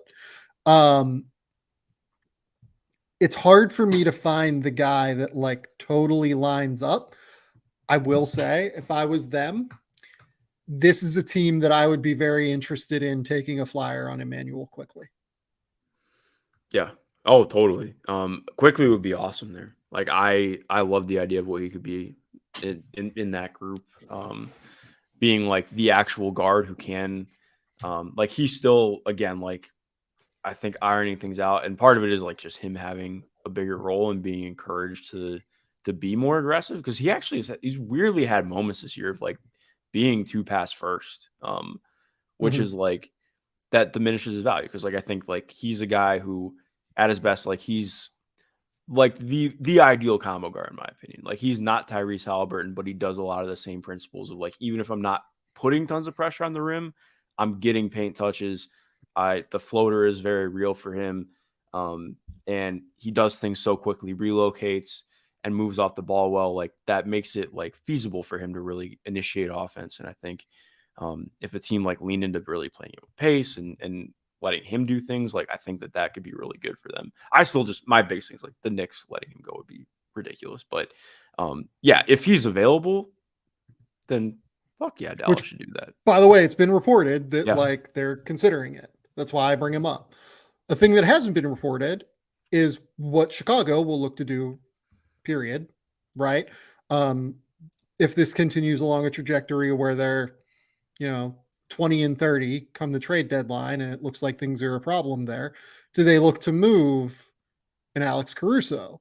Because Caruso is a guy that I would be willing to pay like a substantial amount if I was Dallas for. Definitely. Yeah, no, he would be incredible there. Like that ups their defense automatically. Obviously not doing like the full on creator things, but he brings a lot as a passer. Yeah, like that's a no brainer for me. He'd be a starter for them. I think he would be their starting two guard or starting point guard with Luka doing whatever Luka does or whatever you want to call Luka positionally, right? It's then you kind of just look around and it's kind of hard to find the teams that are like totally out of it. I mean, Eric Gordon is theoretically a guy that could make sense, but I would almost want someone that's better at the point of attack defensively, which is why Caruso, I think, makes more sense than Eric Gordon and why I actually worry a little bit about the quickly idea. But I just think that at the end of the day, they need to find someone that can be like a, point guard that can also shoot and take some of the load off of Luka. Mm-hmm. Is there anyone else out there that you look at and think that's an interesting fit that could work?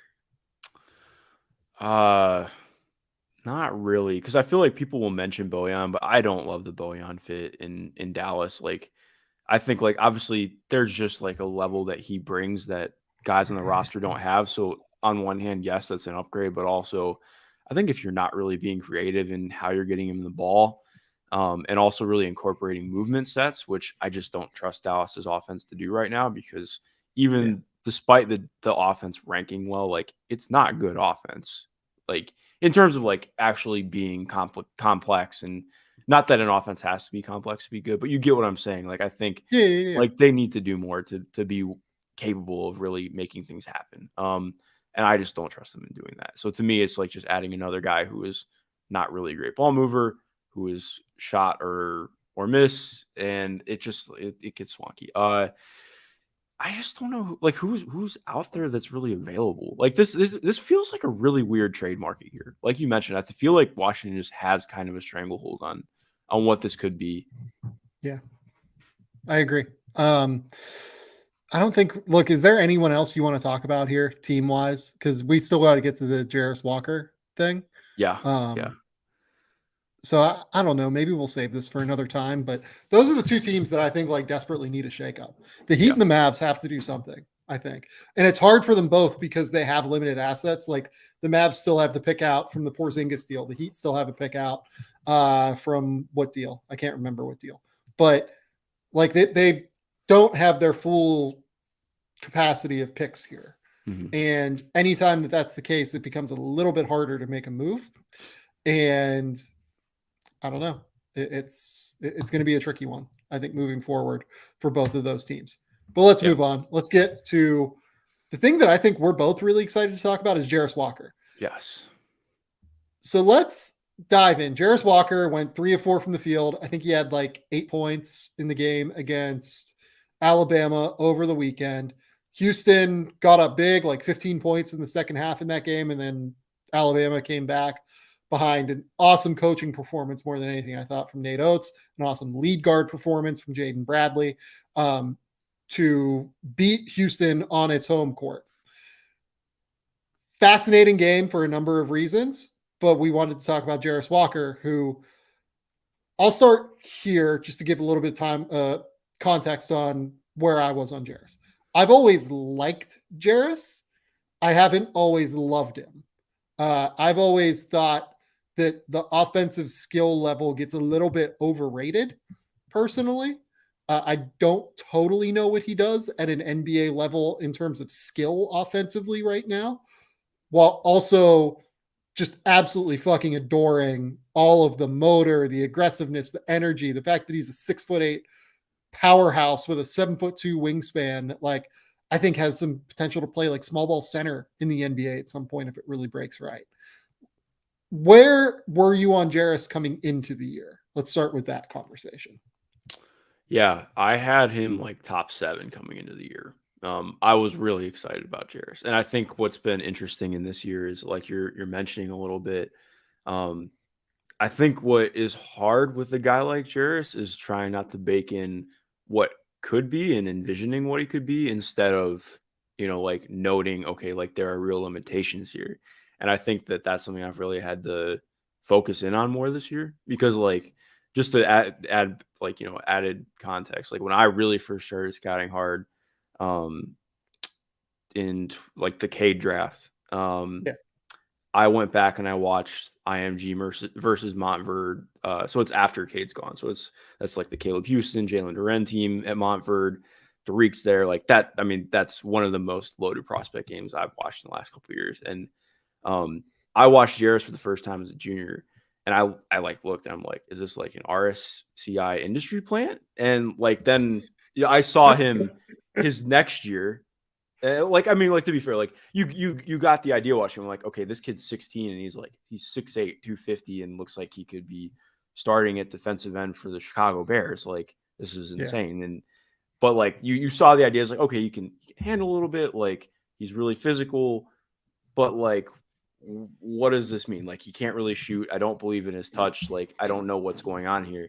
And then I watched him last year at IMG, and that jump up in skill was like insane. Like the feel improved. Like there were real playmaking flashes, and not just flashes, like consistent. Like he would handle large parts of IMG's offense. Like the defense became like you mentioned, like the real ability to play as a small ball 5, to be a really impactful rim protector, switchable. And I think the shot was still a real work in progress, but like it really showed real signs last year of improving. What's been so weird this year, and I know this is a big thought, but like wrangling it all together, and what made it so interesting about him going to Houston is like, okay, you had this guy who his whole prospectum is like coming up in, I am a wing figuring out, or wing forward big, figuring out what the hell I am by doing all these things. And he goes to Houston, a team that is by and large just about the best team in the country. Obviously they lost this game, but I think they're still right up about there. And it's like, okay, well, your role is going to be a lot smaller than what that was. And it's like, I think in some ways, not that I have an answer for this, I always wonder, it's like, okay, well, if he goes the Jarace Jackson route, what does that look like for him to start the year instead of, getting into a reduced role? But then again, like we're talking about, like, he has not looked good in the reduced role offensively. I think that there are some things that looked a little bit better in the Alabama game, but that's more so speaking on how rough it was to start the year. Like he is second guessing a lot. He's checking himself out of a lot of things. And then offensively, like the physicality has not been there, which has been weird to watch. Like he's taking these floaters all the time. And to be fair, like he has touch on floaters, but he's 6'8", 250. Like you got to go up with stuff. Like there was a play in the Alabama game where he's on far side of the floor. I mean, close side of the floor towards the camera during the second half. Gets the ball probably like 5 feet in from the corner, takes a step up, and instead of like he could have dunked it, like straight up just could have dunked it, and throws cross court pass to I believe it was Rylan Griffin in the corner. And it's like good. I get the idea. For like, people who don't know, Rylan Griffin plays for Alabama. Oh no, not Rylan Griffin. My bad. I'm losing my mind. I think it was probably Shed or Sasser. But point being, like makes a really good pass, and I get the why, but it's also the I need you to like take the shot at the rim. Like, so it's been a lot of stuff process wise where it feels like he doesn't have his feel right now has been rough offensively. Well, and then there was that moment that, kind of talks about what you're saying, where he set a screen on the empty side of the court, far side from the camera. And I believe it was Sasser hit him with a little pocket pass, and he takes a dribble, cocks it back, and tries to throw down on literally the entire team and gets fouled and goes to the foul line. I'd like to see him do that more. Yeah. Just like be that guy. I think that's what's hard too, because like a lot of his role at Houston has just been, okay, spot up in the corner and cut baseline when you have opportunities. There haven't been like tons of role opportunities for him. That's what I thought felt a little bit better in this game. He got more opportunities to screen and roll a little bit.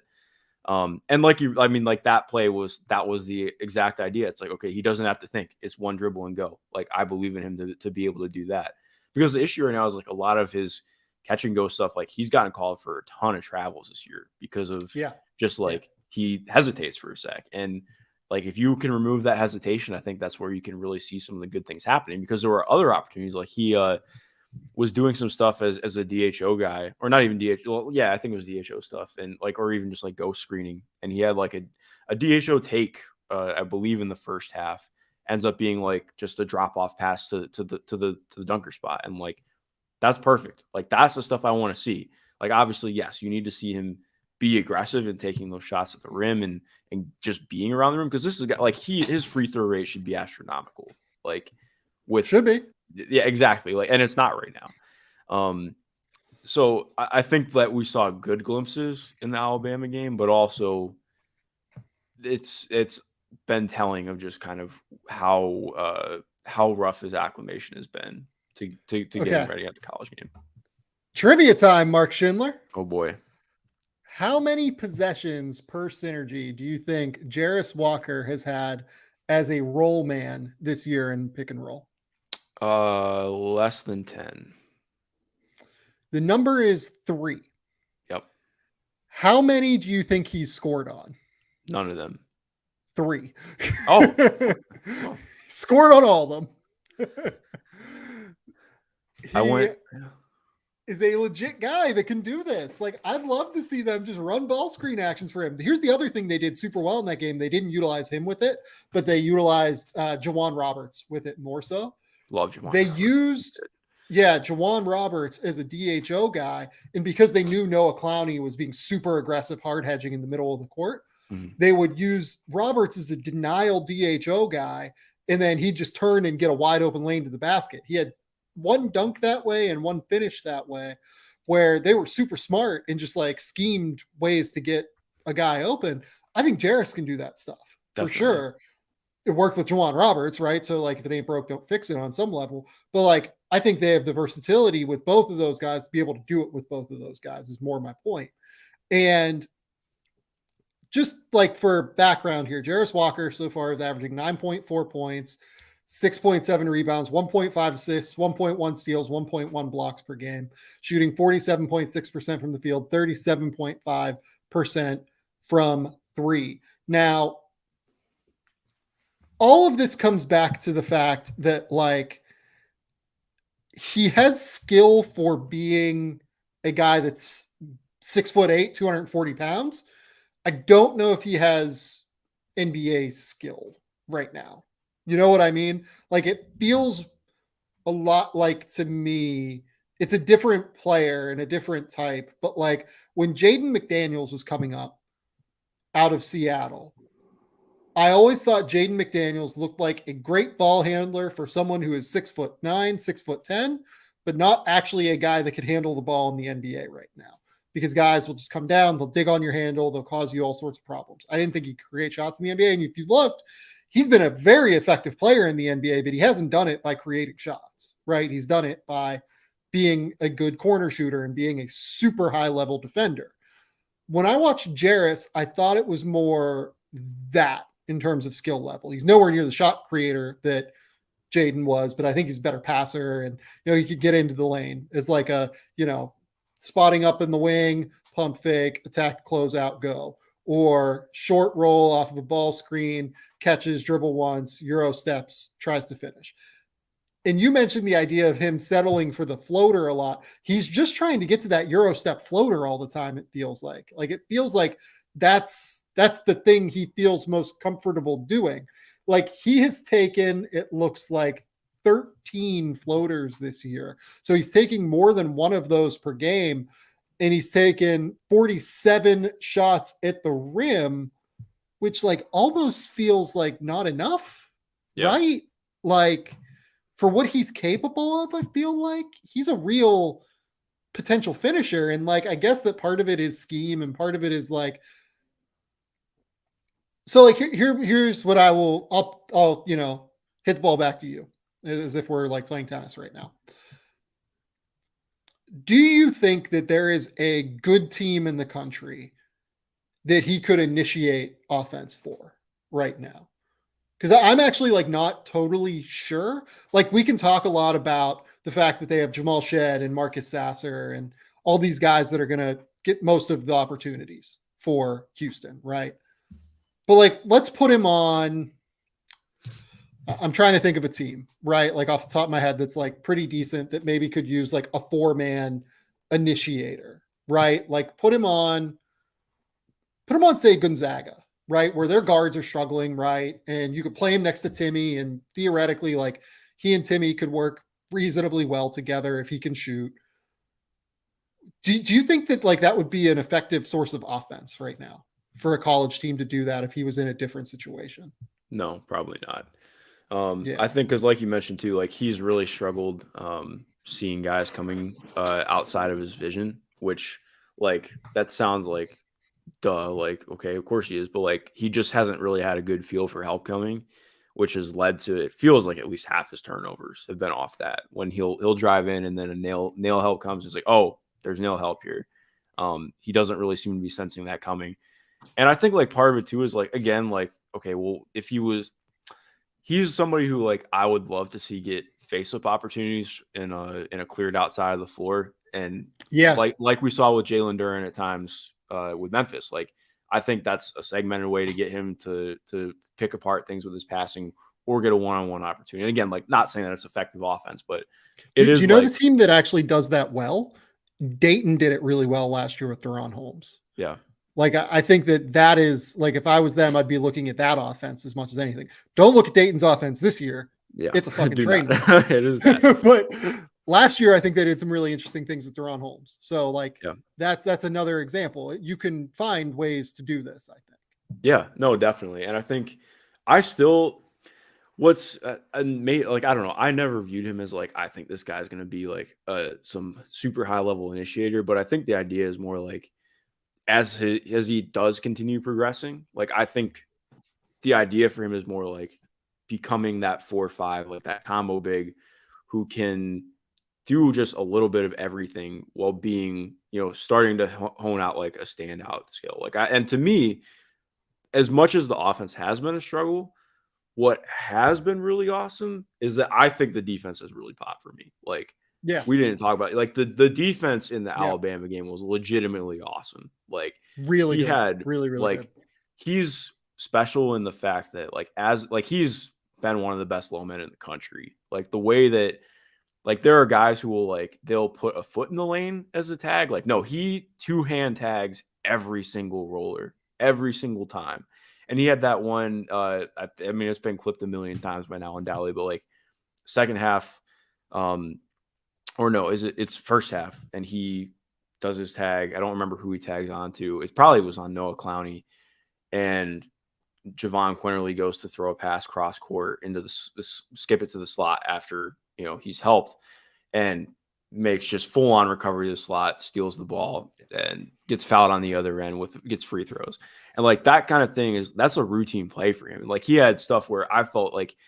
There were moments, especially like in the Oregon game earlier this year, I felt like he was pretty wary to be helping. Like he seemed like a little bit frozen in mud. This game, like he teetered on over helping at times, but to like the level where it was like he was just making shit happen. Like he had a block coming from behind on, I can't remember who it was off the top of my head, but like point being, like he was defending in the slot and was, like saw this drive happen. It was like, I think this guy's going for the shot, comes down, gets the block from behind. Like that's the kind of stuff I view with him. Like, and I mean, it was like we talked about with Jaren earlier in terms of trying to scheme guys out. It felt like Alabama was doing everything they could to get him away.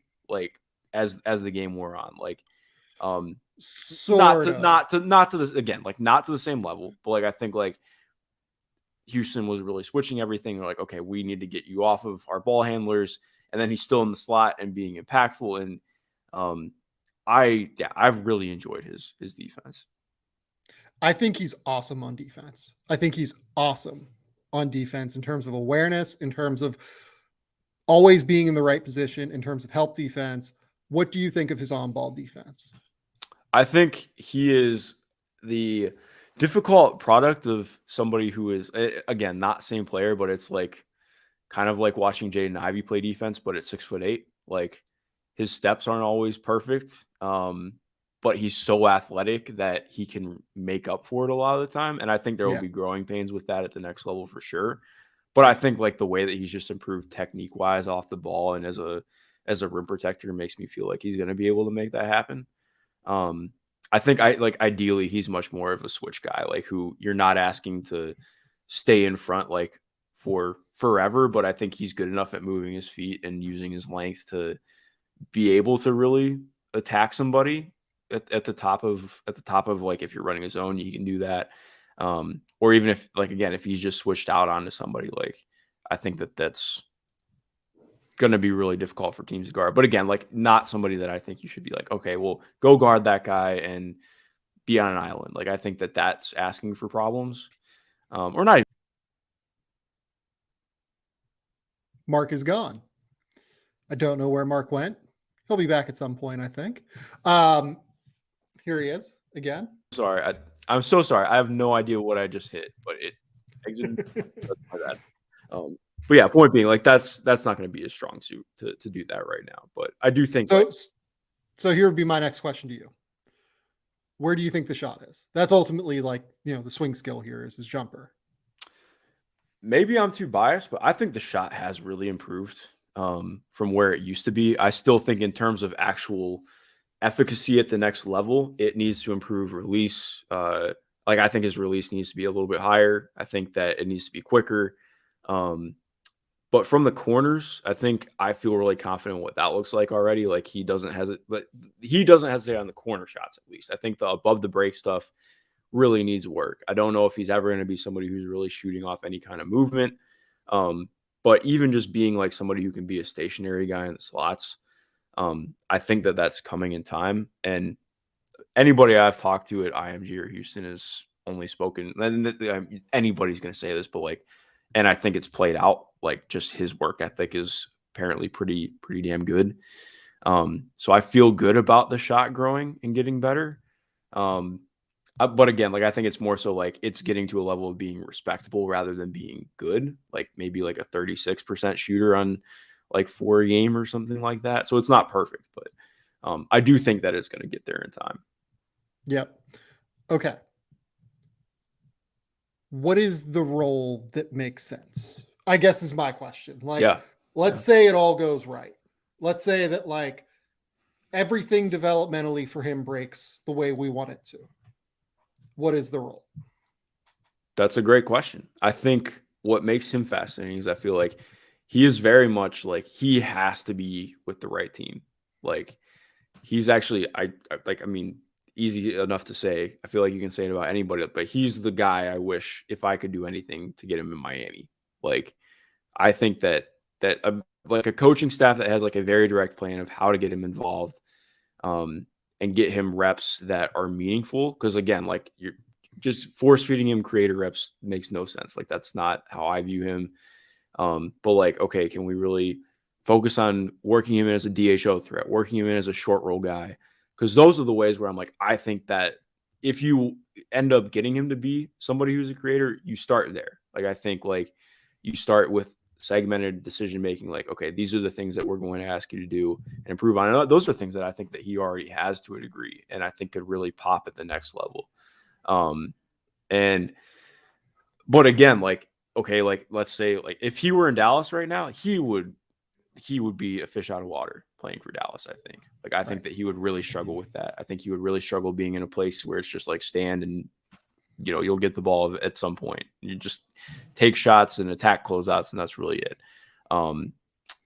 So I think, it has to be a team that's like really bought into who he can be. But I think like, again, just to speak on ultimate role, like he's in that hard spot of being a basketball player who's like potentially really good at some things. But I think again, like I tend to just lean back on. I think the defense is going to be so good that he gets a lot of opportunities to really figure things out. But the first team is the most important for that happening.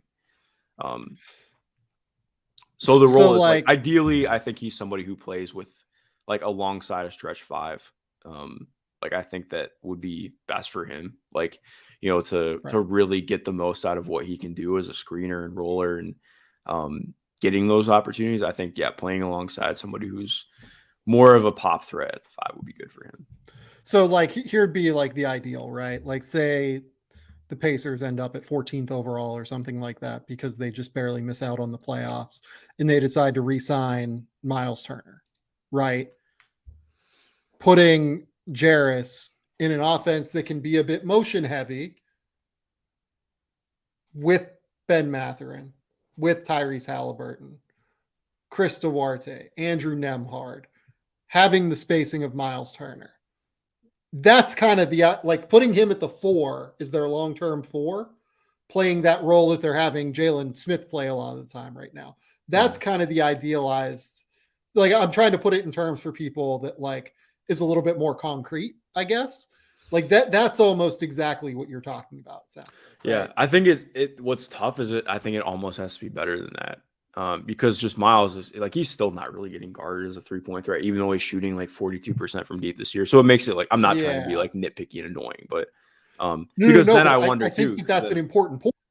Like because then I'm thinking Miles Turner isn't a good enough shooter for this to work. It's hard to find that guy then at the 5 for it to like really be idealized with Jarace. Yeah, because I think like what does help though is I feel like especially with what that offense has been this year. By virtue of like how much they play like transition in the half court, I think they really mitigate a lot of those issues. And I feel good because like they've really tried to get some of the short roll stuff out of Isaiah Jackson this year, and it has not been there. So I do think that I'd have a lot more confidence in it popping for Jarace than I have had for Isaiah Jackson. I think that could look good. So I think like again, like it would be okay, you're doing this with the idea of in 2 years, we get to the point where we're not really too worried about what the spacing is in the half court. But that's with like, okay, Jarace's shot comes along. You still have Miles Turner there. But again, like I still just think like I view him so much as like being that guy who could make it work. It's so it's a trap because it's like that's unfair way to put it about a guy. But just in terms of the skill set, it's almost like it feels like a trap because it's like the idea of like, oh, well, you can get so much out of this, but really there's so much that has to go on to make it work in an idealized setting too. Is it maybe putting him between Michael Porter Jr. and Nikola Jokic in Denver and playing the Aaron Gordon role and just trying to wreak havoc everywhere kind of thing? Yeah, I think that could be really fun for him.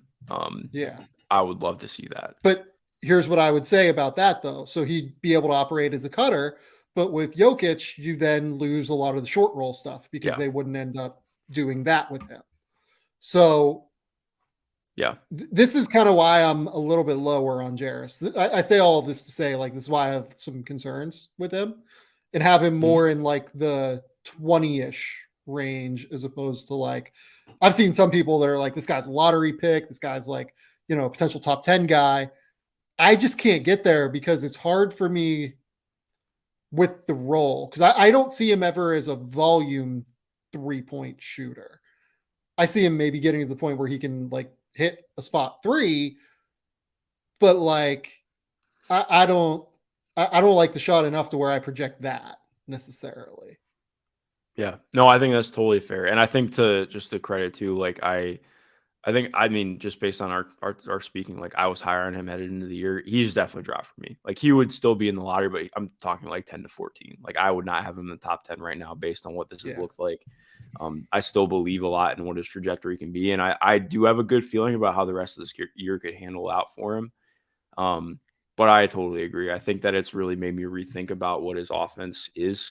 Because like, again, just like based on what the trajectory felt like the last 2 years, it really felt like this year would be like, oh yeah, like it's gonna pop. Like he's going to go play for a potential national champion, and it's been a little bit more tough sledding. But what does make it interesting too, like again, not the same player, But I think we had some of the same discussions about Jalen Duren at the beginning of last year. Like, it felt like it took him a little bit of time to really ease into things.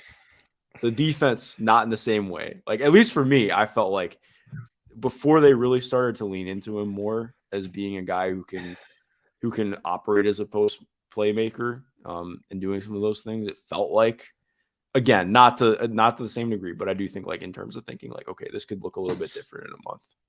Here's what I would say to that. Jalen Duren is making an impact in the NBA right now, largely by being 6'11" with a 7'6" wingspan, right? Yeah. Like, he is rebounding the hell out of the ball. He's being a good rim protector. He's finishing reasonably well around the basket. Like, he's just doing the big man things, right?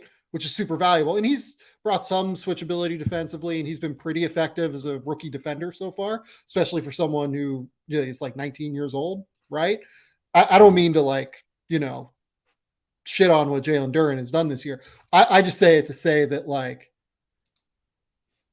Jarace doesn't have the 6'11", 7'6" wingspan to fall back on. He's 6'8" with a 7'2" wingspan. So if he's that, like, if he's more of like a dirty work guy in the way Jalen Duren has been so far, I worry, can he be as effective at it as like a Jalen Duren is in the NBA? And yeah, I know that, like, you're saying something different than what I'm saying, but yeah, I'm like trying to, like, put it in NBA terms, in terms of, like, the way that it's borne out for Jalen on the court. Yeah, no, those are totally fair points. Yeah, and I think it's obviously it's different for sure, but no, exactly. Like, if Jarace is getting to the point where he's, like, pretty strict small ball 5, then I think it makes it a lot harder, without a doubt. Especially just thinking about, like, who some of the other guys in this draft are. I'm right there with you. So let's play my favorite game, just to, like, fuck with Mark Schindler right now. Oh, boy. This guy or that guy? All right, let's do it. Okay. Jarace Walker or Jaren Jackson? Jarace, for sure. Just because of the defense, right? Yeah, I have a lot more confidence in him just having, like, a concrete skill that's going to keep him on an NBA court right now. So who do you think is further ahead, Jarace Walker or Jaren Jackson offensively? Neither. I think Gigi is, like, substantially further ahead, to be honest. I probably can't get there yet. I just, like, the overall passing feel is just, like, I know that the shot making chops are really interesting. Yeah. It's a tough archetype for me. I want to see a lot more, and it's all, again, like, you have to bring up, like, well, Gigi should be a senior in high school right now, so I do think it's close, but I would probably Gigi is more than 2 years younger than Jarace. Mm-hmm. So, like, I don't know. Like, I would take Gigi. I would take the flyer on Gigi and see if the defense translates. But you're in that range, it sounds like, with Jarace, right? Definitely. Okay. So Keontae George or Jarace Walker? Keontae. Okay. Jarace Walker or Jet Howard? Jet Howard. Sweet boy. Jet Howard. Dude, okay. I need to riff real quick. What Jet Howard has started to show, like, the last week, like, I don't want to get, like, overly hyped just because of a game against Minnesota in December, but, like, the things he's starting to show comfortably on ball is, like, even with the defensive concerns that we've talked about, like, that's talking, like, close to top 10 for me. Like, that is, like, to me, like, I would have him over Jarace right now. So I have Jet at 13 right now, for what it's worth. So I'm not far off on you with that. Yeah. Jarace Walker or Cason Wallace? I think it would be team dependent, but I probably have Cason right now. Okay. Bryce Sensabaugh or Jarace Walker? Jarace Walker. Agree. Chris Murray or Jarace Walker? Jarace Walker. Agree. Grady Dick or Jarace Walker? Same thing as Cason. I think it's team sensitive, but I'd probably have Grady over him right now. Okay. I would actually go Jarace in that one, I think. Okay. My really fun one. Donovan Clingan or Jarace Walker? It's Jarace Walker. I'm I would taking take Jarace Jarace Walker. too. Yeah. I would too. But I love Shout Donovan out Clingan. to shout out to Donovan Clingan. He's been like, talk about impact freshman, man. Like Yeah, he's a large killing it. reason for why UConn's a national title worthy team this year. Like he's been incredible off the bench for them. Okay, so this is going to be the fun moment where we transition now. Brandon Miller or Jarace Walker? Probably. Well, it would be Brandon. Because yeah, I'll let you transition, but yeah, it would be Brandon. So Brandon Miller played in this game. Brandon Miller went 0 for 8. He had 8 points on 8 of 9 from the field, or from the free throw line. I'm sorry.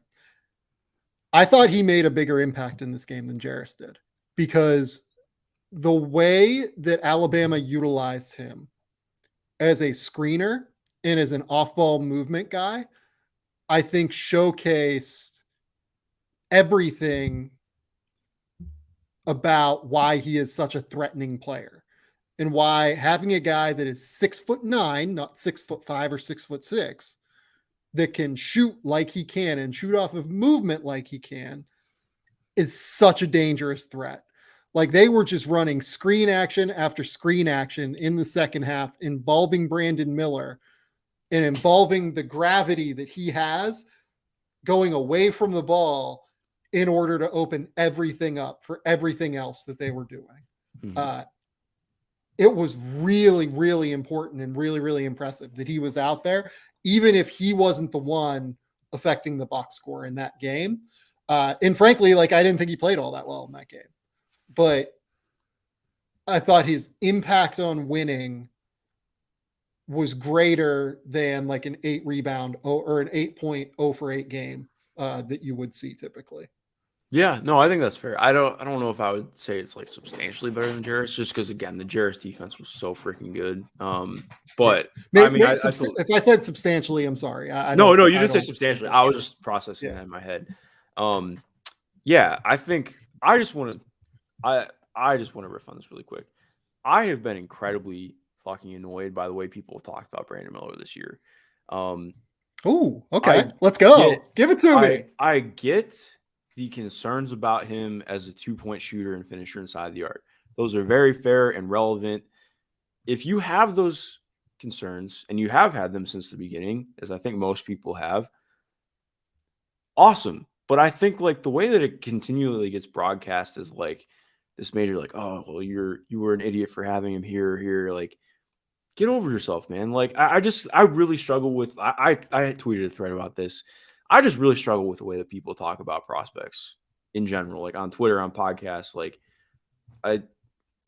yes, there are flaws, and I think it's important to talk about them. It's not that we're not supposed to be critical and analysis, but also like, dude, what are we doing here? If you're going online and like having this entire tirade of tweets because somebody had Brandon Miller in their top 10 and you think that's stupid, like, just it's a little bit ridiculous to me. And I think, again, like you're mentioning too, it just, yes, this is how I want to go about it. Like, the 2-point scoring is a legitimate problem. Like, the scoring on drives is a legitimate problem. His footwork in the paint, a legitimate problem. But let's look at it like this, okay? What he has shown this year has been like legit shooting from outside, legit shooting off movement, legit pull-up creation and stuff from deep. And I think, yes, we need to see it in a larger sample size to see it translate. But again, he's 6'9" doing this. The handle has been, well, it is really wide and loose at times. Like, he's 6'9", he can snake dribble into the paint and get into areas and maneuver inside. And like, no, he's not a 3-level scorer right now, but he has shown a little bit of passing at his size while being a legitimate movement shooter. And that's really damn good. And that's without being a complete defensive negative too. So I maybe part of that is just like, I tend to be really glass half full because I hated how I was talked about when I was an athlete. But like, I also just think, again, like, sometimes I really just hate the way that flaws get overly nitpicked to a way where, yes, it's true that they matter, but also like, okay, what if we talk about why they matter because of what their game really is instead of just being like that? So Sorry for the giant rant, Sam, but like it has really frustrated me recently. So look, I rely on you for these things to know the temperature and the barometer of what the internet thinks about people, because I don't look for many you're of the smarter than me. reasons Yeah. that you're talking about, and because, like, frankly, I am someone where I feel like I like to go in where my thought processes and like evaluations are kind of unimpeded, and like I don't have some sort of preconceived notion beyond what I've seen and beyond, like, just like a recruiting ranking, right? Sure. Like I like to have, I use recruiting rankings as a watch list because I've, it's easiest, right? And NBA teams do this. Like, it's not, nobody ranks based off of recruiting rankings. It's more just like, this is what we need. This is who we need to see. This is what we need to see. Right.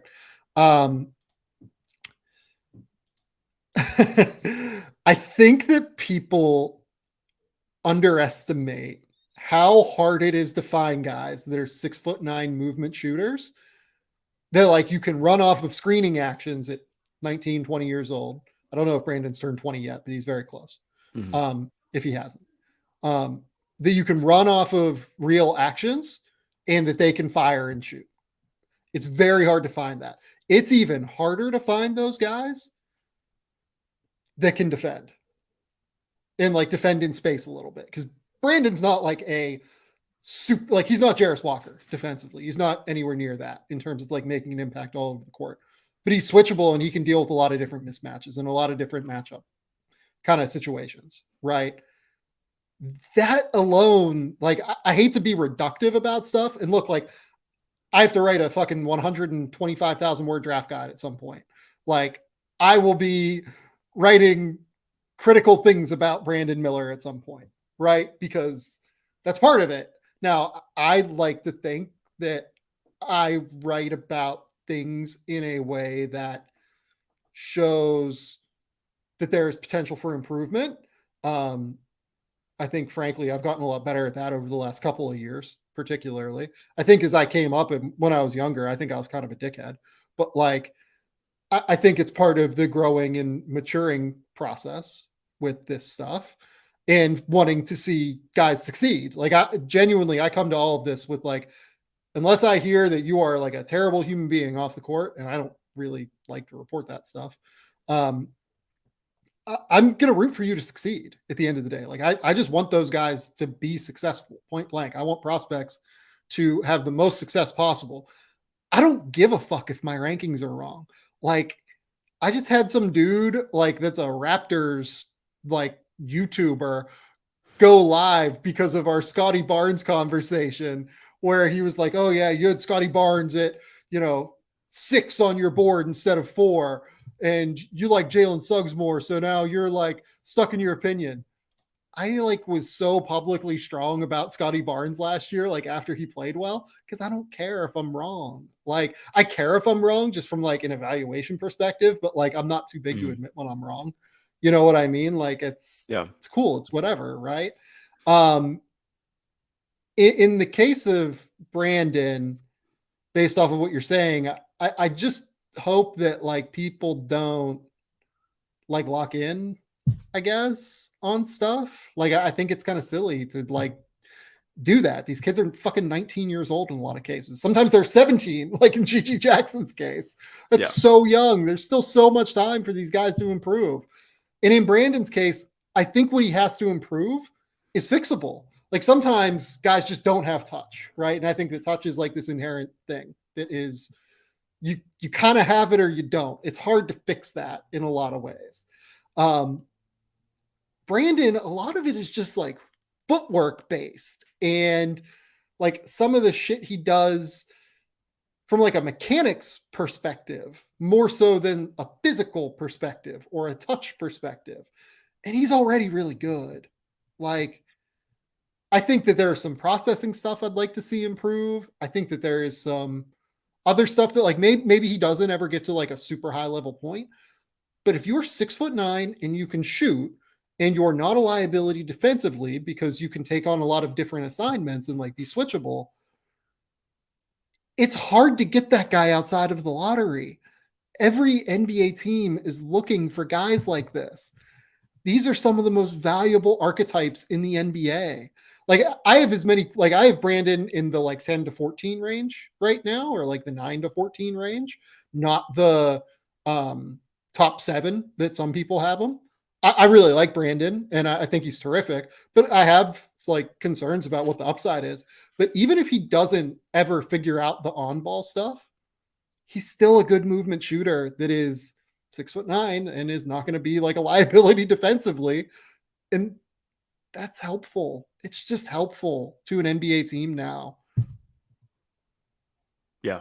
No, exactly. I think that's a great point. Like one of the things that I always think about too, just like you mentioned in terms of movement shooting, think about how many teams in the NBA could use Doug McDermott. Like the answer is every team. And Brandon, I don't know if he's going to get to that level of shooter, but like same idea.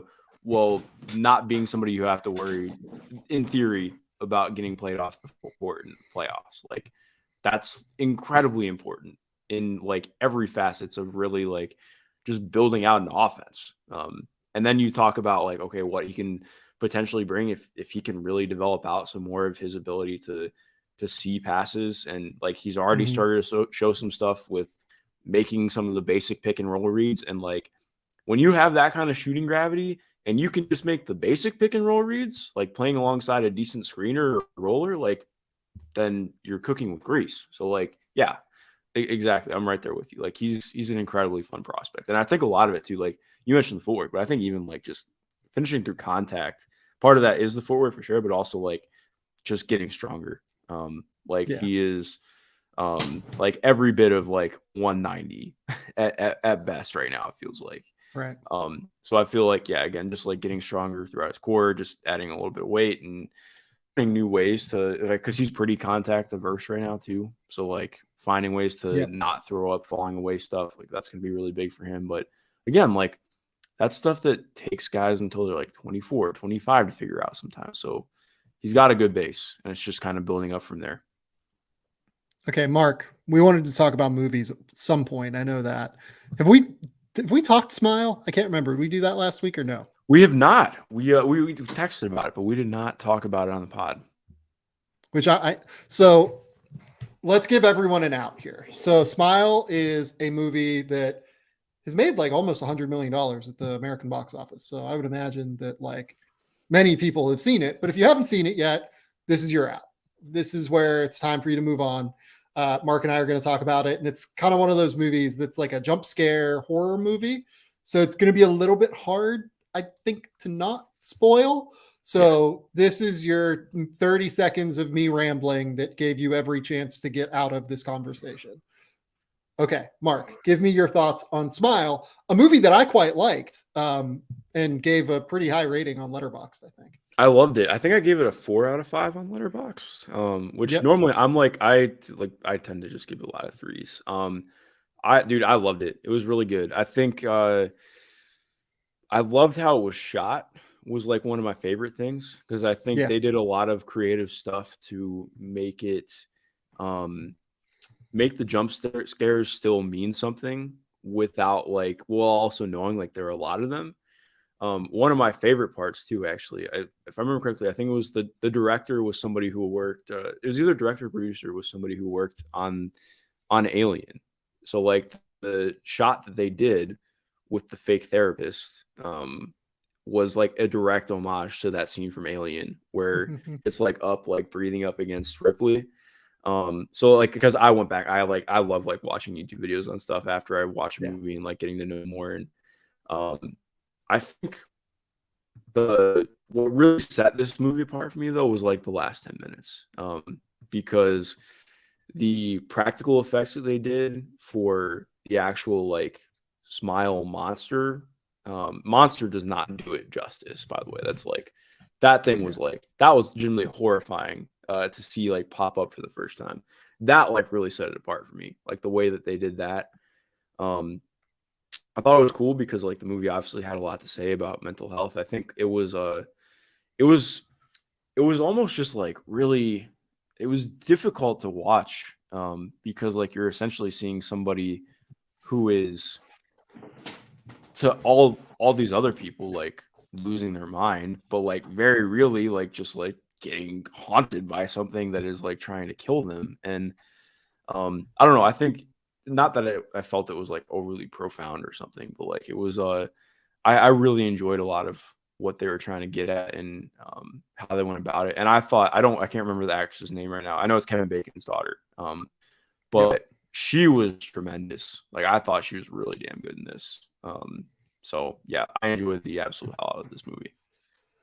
So I thought this is the best jump scare movie of the year so far, and I've seen God knows how many horror movies, probably 20. I think I've seen all of the major ones this year: Barbarian, Halloween Ends, what Speak No Evil, like everything that's come out I've seen basically in terms of the jump scare movies.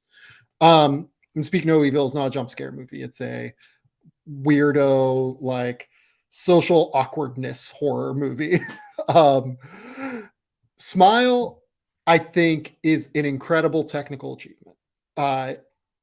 The camera movement that will like purposely play against your expectations in terms of there should be something in the depth of field here, the way that they design the sets as well, especially their house.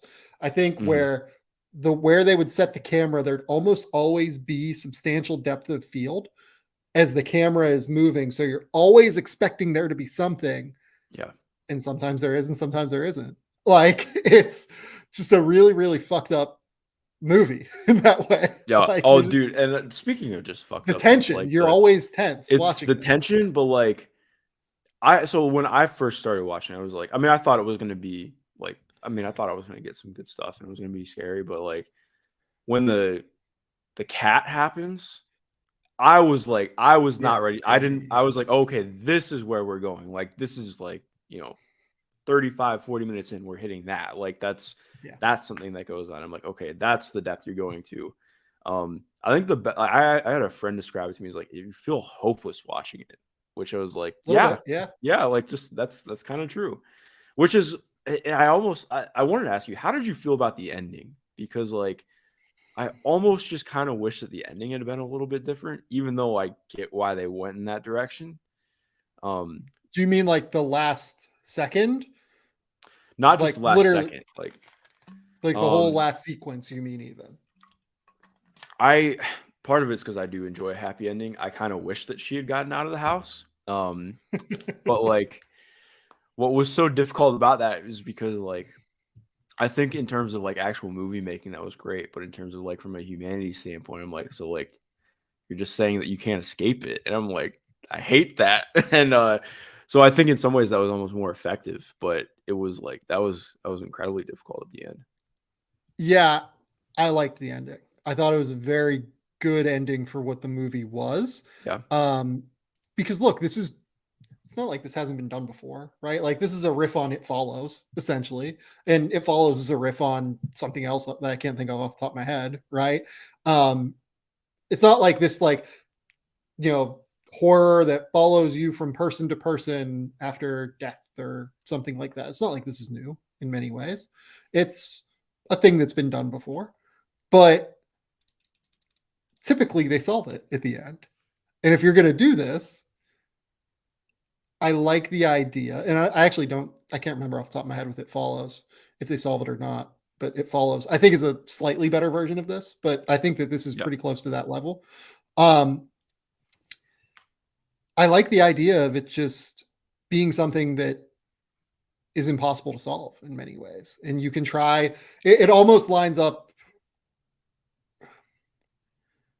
This is like a fucked up way of thinking of it, but like it almost lines up very similarly to like the idea of like trauma and escaping your past in this movie, right? Like you can try to avoid like dealing with your trauma. You can try to avoid thinking about your past in the way that the main character in this film does. Zoe Bacon, if I remember correctly, is her name.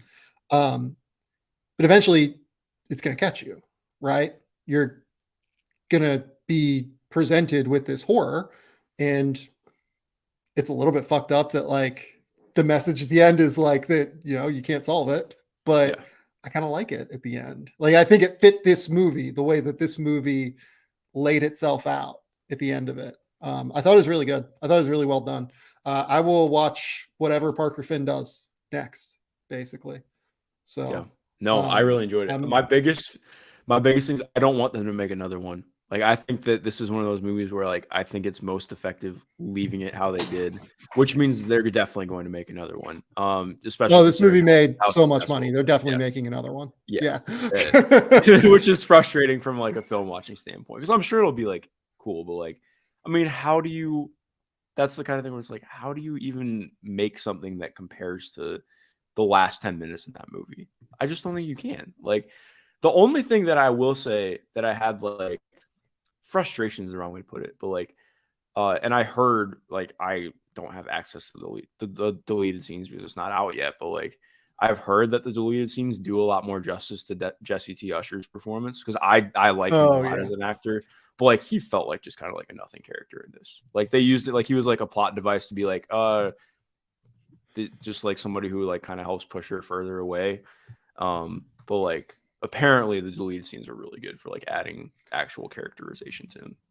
Yeah, I don't know. I'm just happy they centralized a woman in that role. Yeah, no, as opposed to like, typically it's the woman that's like pushing away. So it's just like whatever to me that Jesse T. Usher's like kind of thrown away. Because ultimately it's not his story, right? It's hers. Oh, yeah, definitely. More than anything, like, it's hers, and then it could become Kyle Gallner's down the road. But what else have you watched? Anything else recently?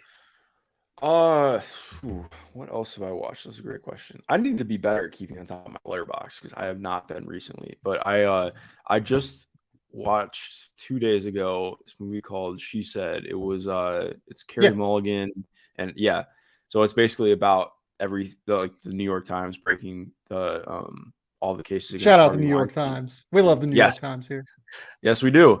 That was really good, actually. It was incredibly difficult watch, though.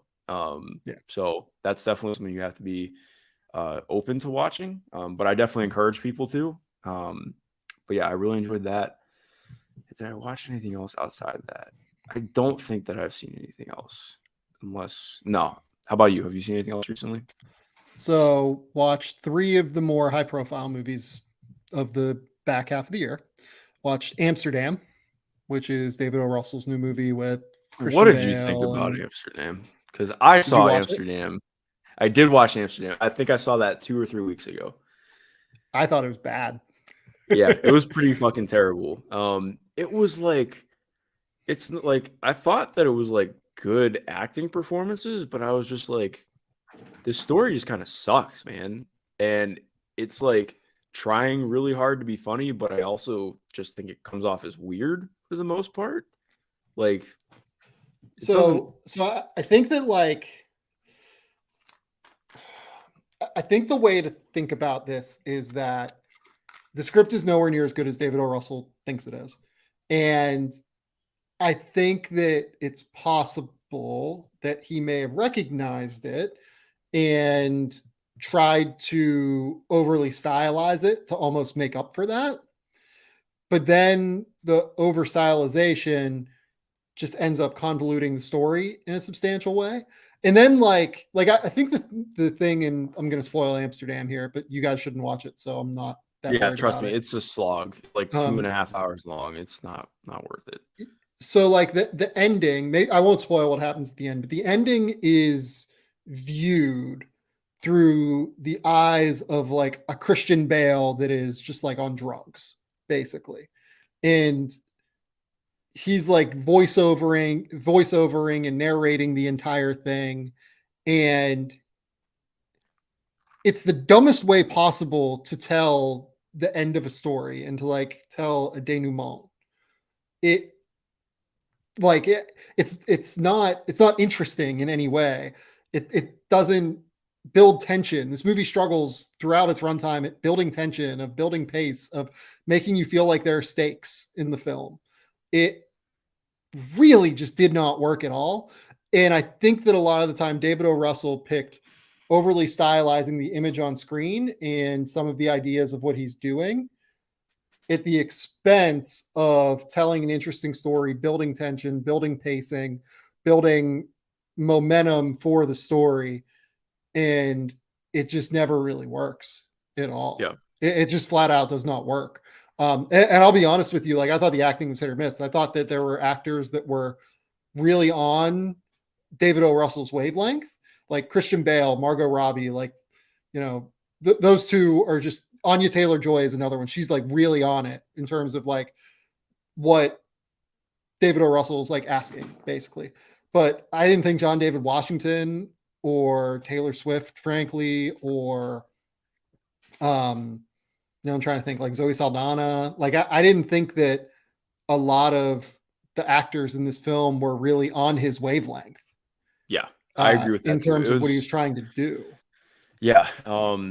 Yes, I completely. In terms of tone, in terms of like speech, and in terms of like pacing of speech, it didn't work, I think. Yeah, it like came off uncomfortable at times. Like you mentioned, like the scenes with Zoe Saldana, I'm like, what is her mood? Like I don't know what I'm supposed to be getting out of this. And same thing with I'm gonna kick myself that I don't remember this guy's name right now. The guy who plays the general. Literally one of the most famous actors of all time. Which general? Because there's Mike Myers and Michael Shannon, and there's like the Marine, yeah. The Marine. Yeah, like Christian Bale? General. No, not Christian Bale. The guy that they have to like convince to give the speech at the end. It's been a long day. They have to convince to give the speech at the end. What am I? Let me look it up. It is Robert De Niro, you idiot. Yes. Oh, Robert De Niro. Yeah, that's right. Yeah. I thought Robert De Niro was terrible in this, dude. Like, and like just to be fair to him, like you meant to do, like it just like he just felt so like odd for the way that the script was written and for everything in general. I think like you mentioned, the best way to put it felt like this dude just like sat laughing to himself while he wrote the entire thing, like telling everybody that he was smarter than them.